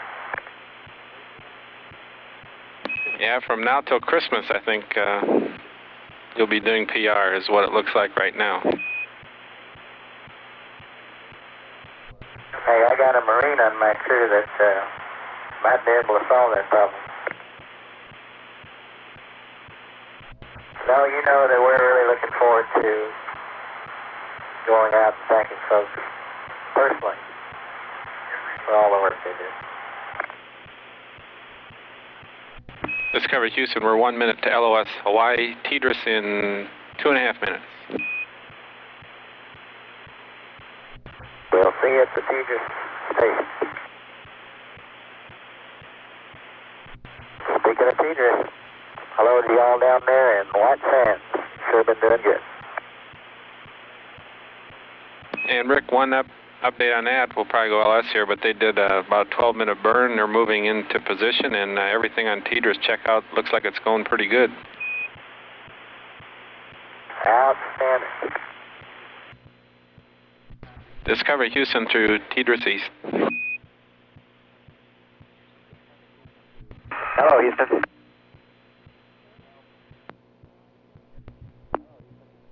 This is Mission Control over that last Hawaii pass.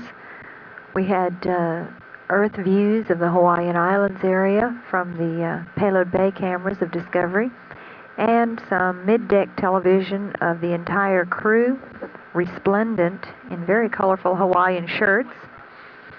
Hauk commented that a group of workers at the Kennedy Space Center, calling themselves the Loud and Proud Group, had presented these Hawaiian shirts to the crew last year when they visited KSC at the power-up of Discovery. And the crew wearing these shirts was a tribute to all the KSC workers who had done such an excellent job getting Discovery ready for this flight. The crew swam through the mid-deck area in shorts, Hawaiian shirts, and sunglasses.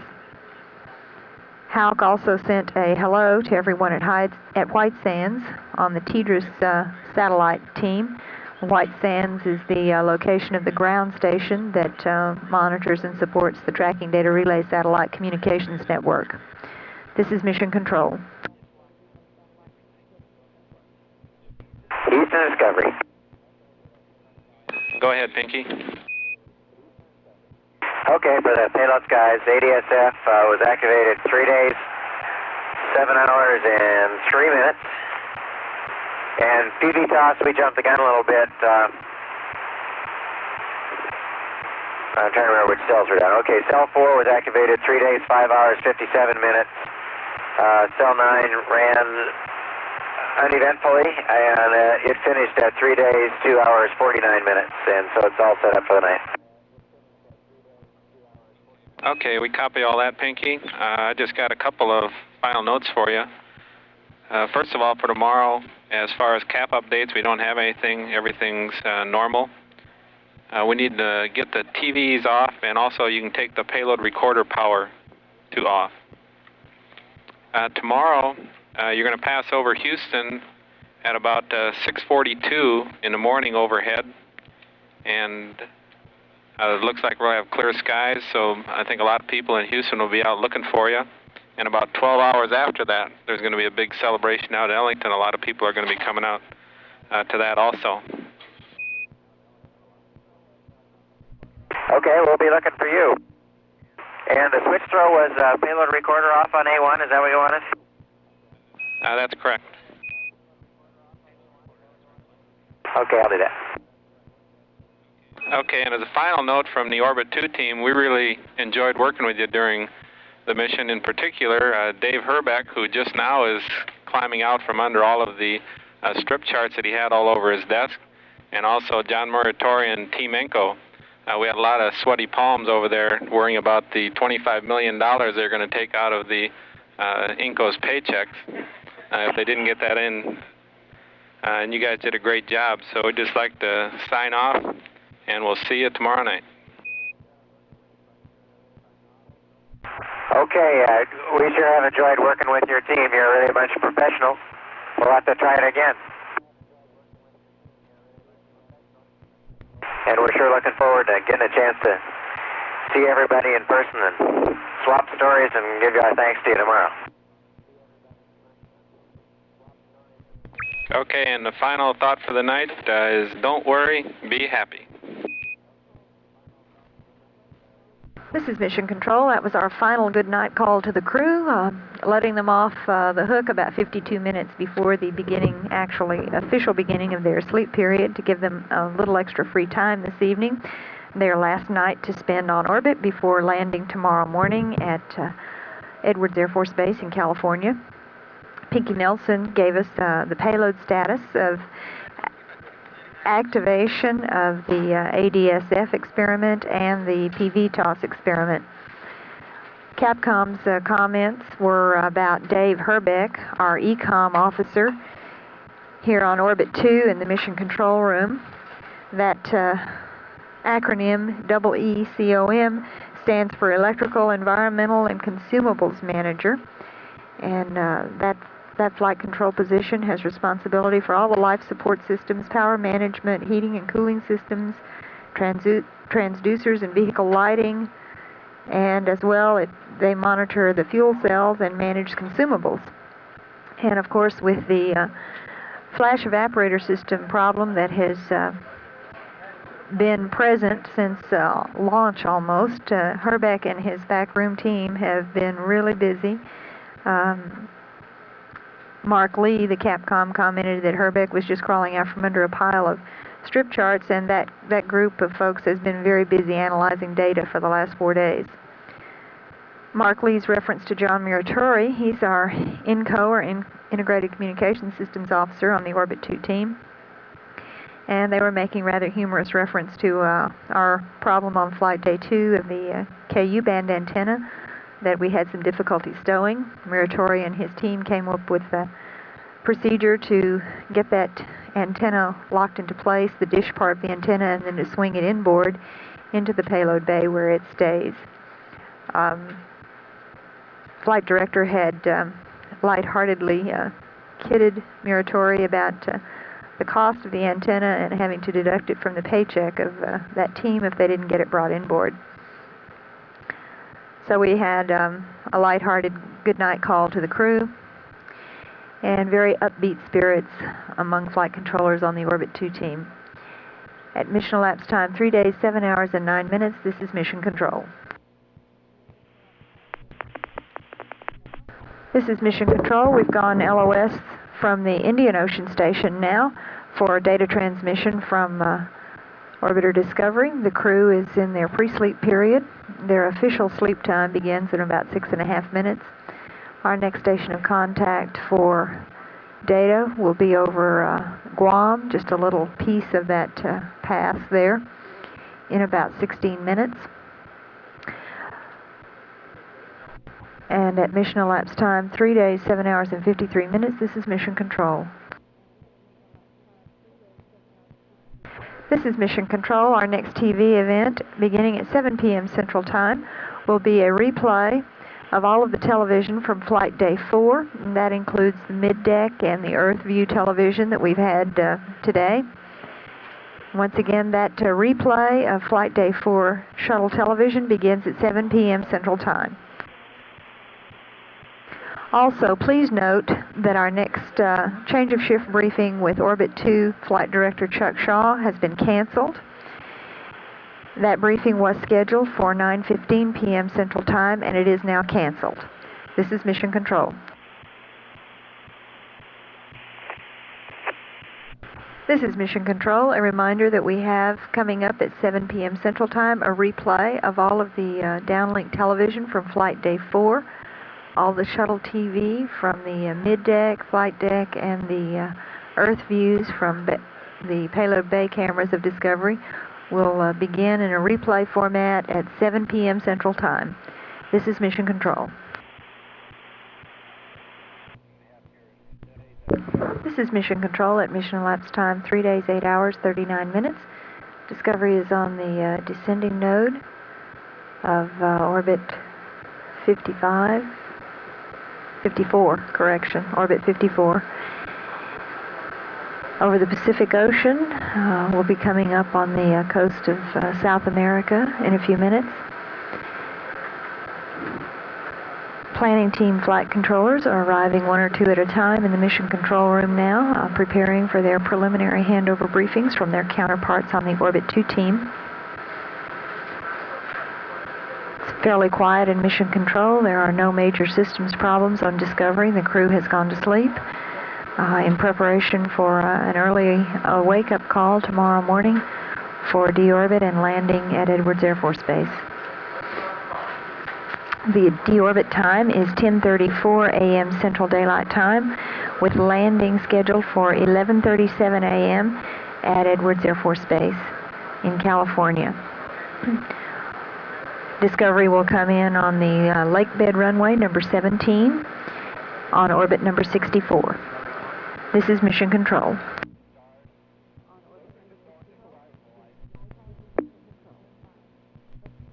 This is Mission Control. The planning team, led by STS-26 lead flight director Larry Bourgeois, has begun its handover here in the flight control room.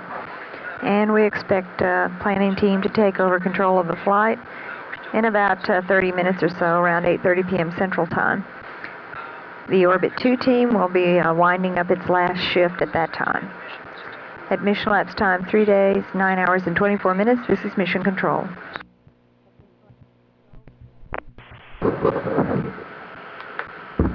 This is Mission Control. The round of applause a few moments ago and standing recognition was for Data Processing Systems Officer Mike Darnell, a longtime flight controller in mission operations.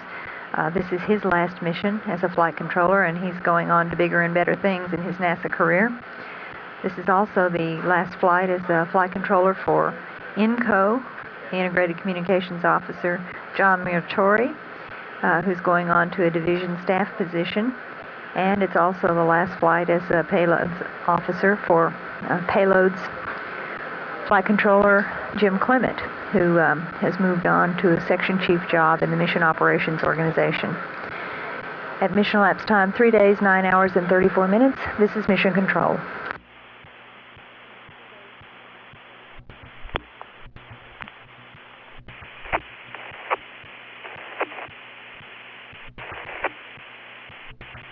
This is Mission Control. We just finished our handover briefing from the Orbit 2 team to the planning team, and everything looks good for landing in the morning at Edwards Air Force Base.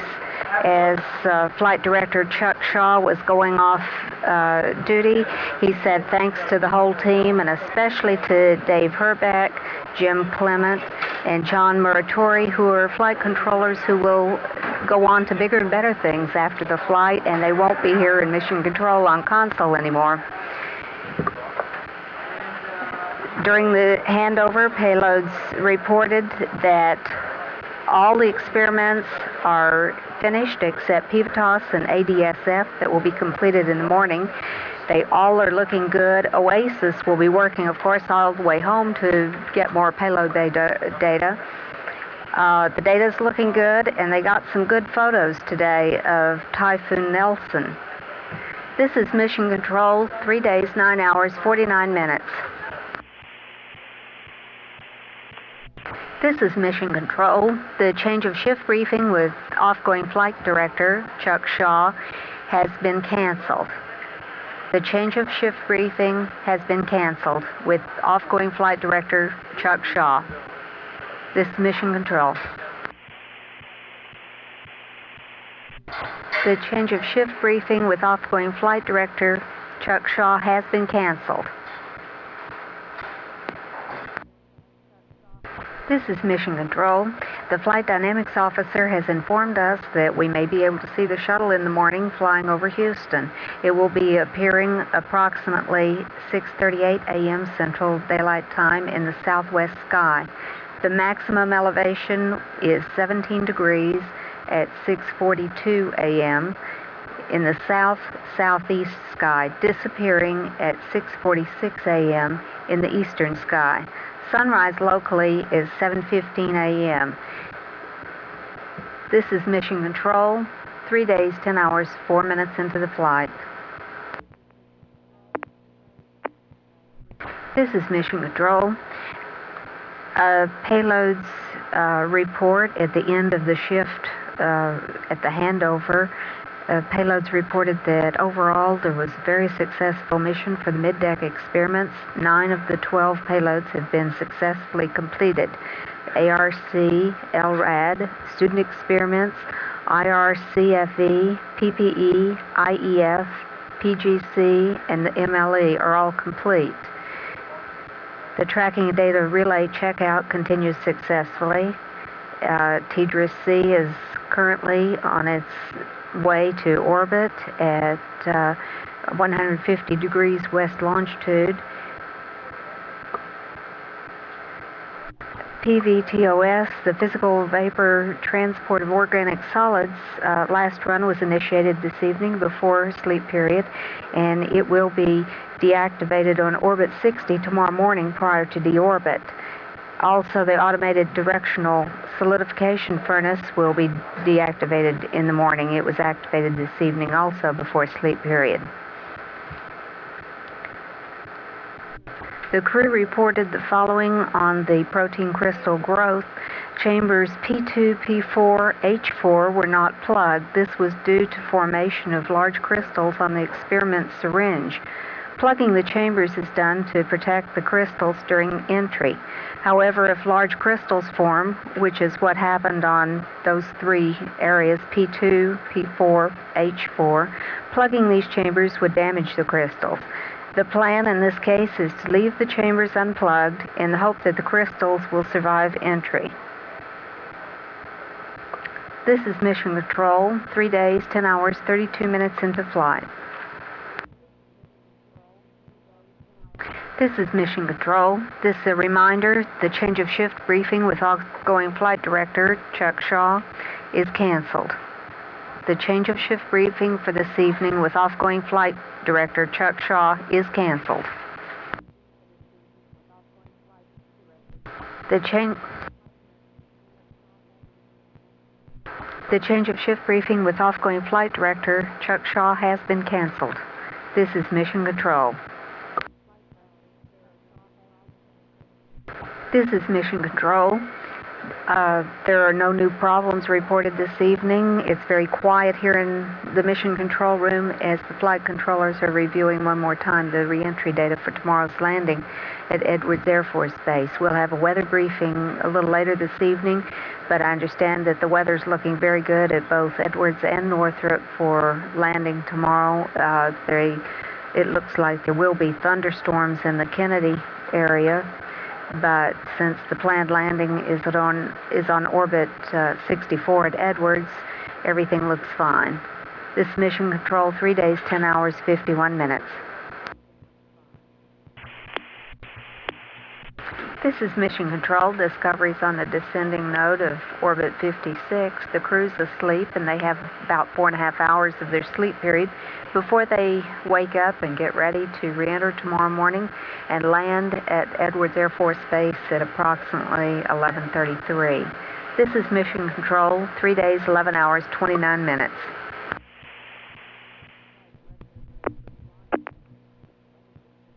This is Mission Control. Flight Director Larry Bourgeois has just received a weather briefing, and during the weather briefing, he was told that the weather looks extremely good for tomorrow's landing at Edwards.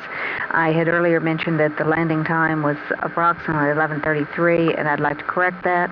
It is going to be 11:37 a.m. Central Daylight Time. That's 11:37 in the morning. This is Mission Control, 3 days, 11 hours, 57 minutes.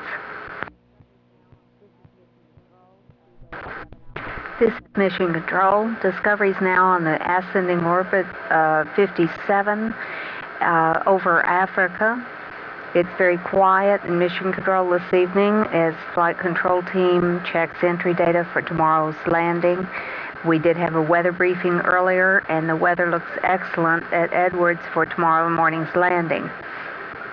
This is Mission Control, 3 days, 12 hours, 26 minutes into the flight. This is Mission Control. The Discovery crew has about 3 more hours in their sleep period. At the handover this evening, payloads reported that 9 of the 12 mid-deck payloads have been completed. The 2 that will be terminated in the morning, deactivated rather, are PVTOS and ADSF. They're on their one last run during sleep period tonight. Payloads also reported that TDRS-C is drifting toward its orbit at stationary orbit at 150 degrees west, and it's healthy and looking good. This is Mission Control, 3 days, 12 hours, 56 minutes. This is Mission Control. We have just acquired signal through TDRS. However, we don't expect to be talking to the Discovery crew on this pass because they still have 2.5 hours in their sleep period. Everything's quiet here in Mission Control. All the messages for this evening have been put together and are ready to send up in the morning when the crew is awake. So it is very quiet. All of the entry plans have been made, and the weather's looking good for landing tomorrow at Edwards. This is Mission Control, 3 days, 13 hours, 25 minutes. This is Mission Control. The flight dynamics officer has said that we may have a shuttle sighting opportunity in Houston in the morning.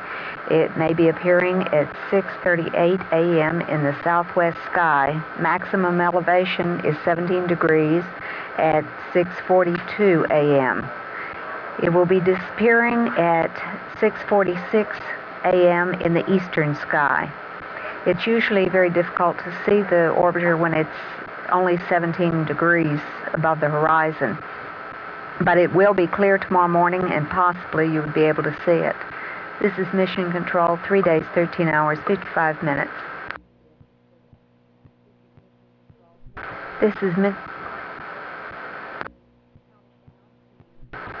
Mission Control. We're counting down to re-entry tomorrow morning and landing at Edwards on runway 17 at 11:37 a.m. Central. Crew's still asleep for another hour and a half. Then they'll be busy preparing for their re-entry. This is Mission Control, 3 days, 14 hours, 29 minutes.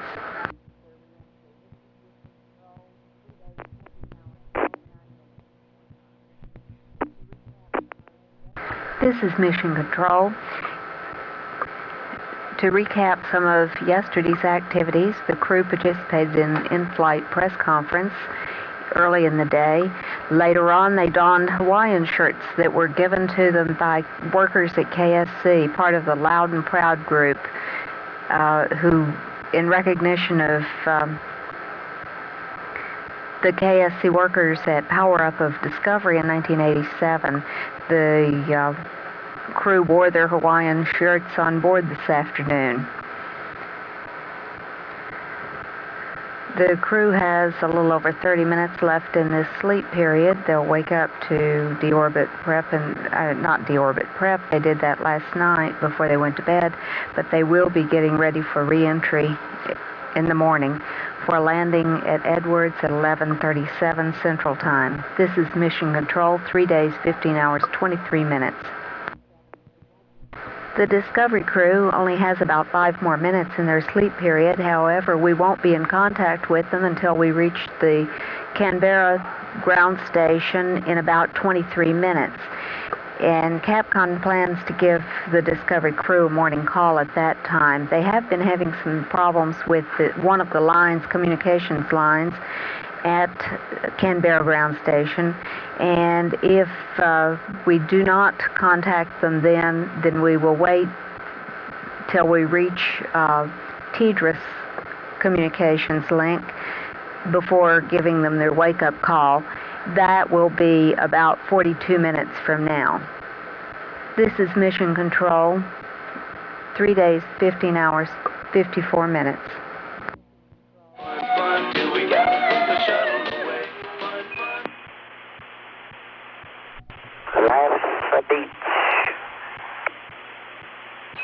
Indeed, indeed. Well, we didn't have any Beach Boys music for you earlier, but we got our act together through the day and thought you might like to wake up with some. I tell you what, that is outstanding. Outstanding. Thank you very much. You're very welcome, Rick. We have just about 20 seconds remaining here, and we'll see you at TDRS at 16+36. No traffic for you, and you'll hear the mail coming aboard when we get TDRS. You all do good work. Thanks.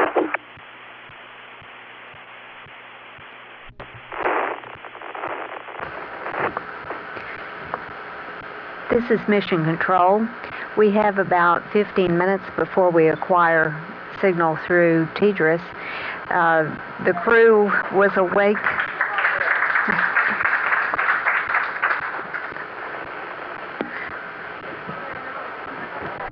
The wake-up music this morning was Fun, Fun, Fun, Takeoff on a Beach Boys song by Mike Cahill, who sang, "We'll have fun, fun, fun till we got to put the shuttle away," to which Commander Rick Houck responded, "Life's a beach." We'll be back in touch with the crew in about 14 minutes. This is Mission Control. On upcoming Orbit 60, the crew will be deactivating the physical vapor transport of organic solids and the automated directional solidification furnace experiments. Then that will complete the mid-deck experiments. I understand that Payload's principal investigators are very happy with the results that they have obtained from these mid-deck experiments. We've heard that TDRS is healthy and drifting east toward 150 degrees west longitude. Oasis will run throughout the re-entry to gather more data. This is Mission Control, 3 days, 16 hours, 30 minutes.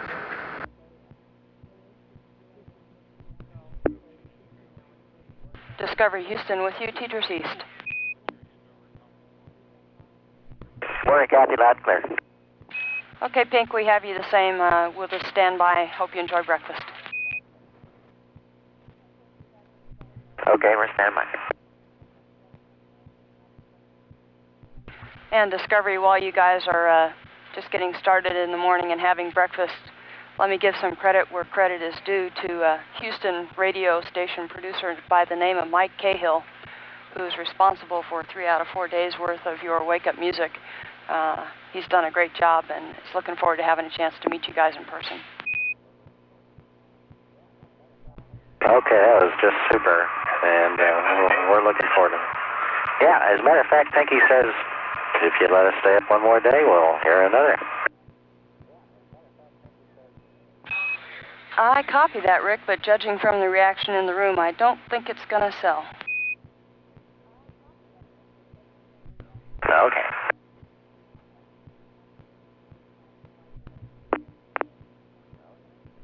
The flight activities officer has notified flight director that the morning mail, all the teleprinter messages, are now on board Discovery. This is Mission Control. The entry teams arriving now in Mission Control, getting ready for briefings and handover, which will occur at approximately 4:30 a.m. this morning. This is Mission Control.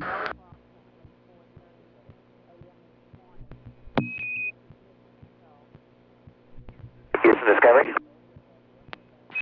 Discovery Houston, go ahead. Okay, Kathy, one more time for payloads.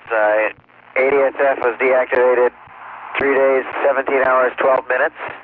Seemed to work okay. TV toss number 4 was finished running at 3 days, 10 hours, 38 minutes. And number 8 at 3 days, 15 hours, 22 minutes. And PV toss is also deactivated and not even a little burp out of it. Okay, Pinky, we copy the times. That's good news.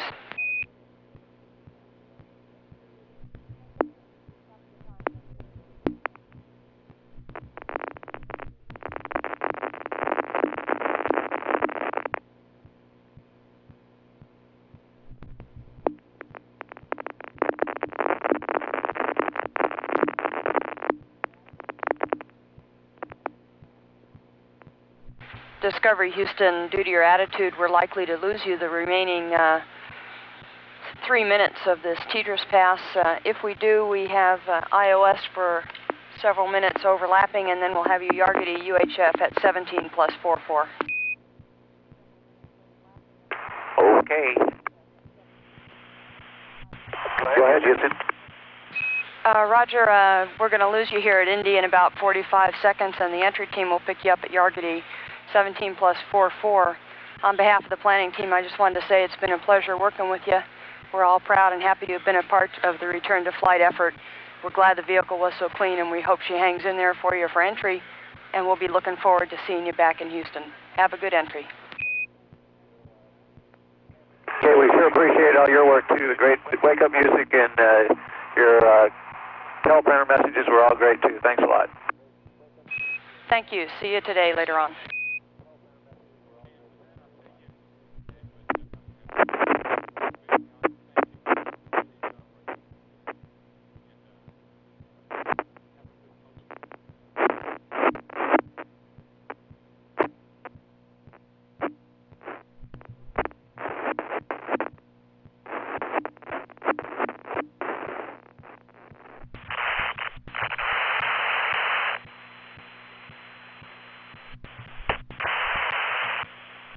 Good morning, Discovery. Houston with you at Yargity for 7 minutes. Morning, Blaine. And Discovery Houston, 1 minute to Yargity LOS. Pick you up in Canberra about a minute later. Roger.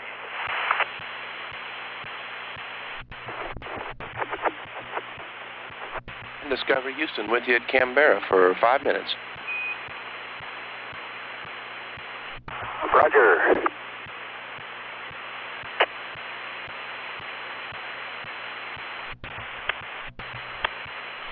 Houston, Discovery, the cryo O2 tank heater sensor check is complete. All sensors checked good.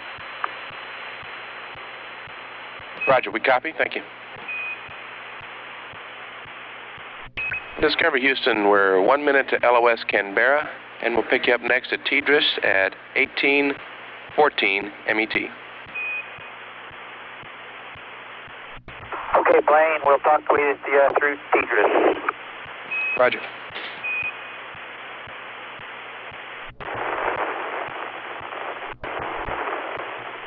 This is Mission Control Houston. Mission elapsed time 3 days, 18 hours, 2 minutes.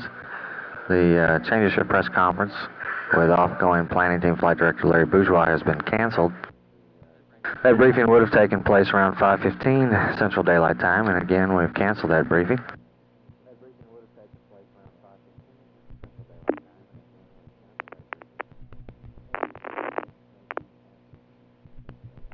Discovery Houston with you at Tidris. Loud and clear, Houston, and I've got the IMU line log when you're ready to copy. Roger, Covey, we're ready to copy. Okay, IMU line log, minus Y tracker was star 37, minus Z star 16. Angle error was 0.02. Your angles, delta X plus 0.33, minus 0.06, minus 0.02. Delta Y's plus 0.46, minus 0.05, minus 0.06. Delta Z's minus 0.29, minus 0.20, minus 0.07. Execution time was 3 days, 18 hours, 8 minutes, 45 seconds. Over. Discovery Houston, that's a good copy.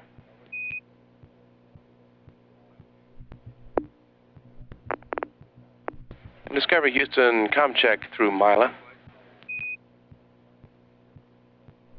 You're loud and clear, Houston.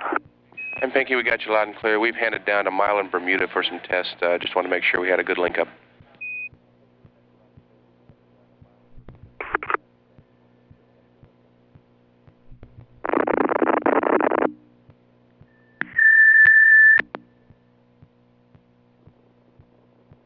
Discovery Houston, we're about a minute and a half left on Bermuda, and we'll hand back up to Tidris, get a com check there.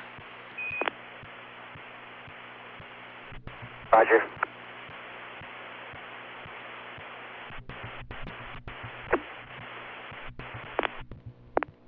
Discovery Houston, back with you through Tidris. Loud and clear. And you're the same. Mission Control Houston, mission elapsed time 3 days, 18 hours, 43 minutes. Discovery midway through this Tidris pass. We're now at touchdown minus 6 hours and 16 minutes. Crew continues to get things ready to go aboard the spacecraft, as we do here in the Mission Control Center. Ascent Entry Flight Director Gary Cohen and his team have been working a lot of the different numbers associated with this morning's entry. The time of deorbit ignition is almost exactly identical. In fact, is identical to the numbers given out yesterday at the change of shift press conference yesterday afternoon with Gary Cohen, and that deorbit dig time still holding in at 3 days, 23 hours, 57 minutes, and 50 seconds. That equates to 10:34 and 50 seconds a.m. Central Daylight Time this morning. All systems clean aboard Discovery. The ship looks good. The communications stations around the world look good. Comm aboard the orbiter looks good. So all systems are thumbs up for re-entry today. Weather forecasts so far are good for Edwards and Northrop, and expected to hold up for tomorrow. Tomorrow also. The weather briefing at touchdown minus 6 hours is upcoming shortly, and we'll bring you the latest weather forecast from that after that's been concluded. Now about 22 minutes from loss of signal through Tidris. This is Mission Control, Houston.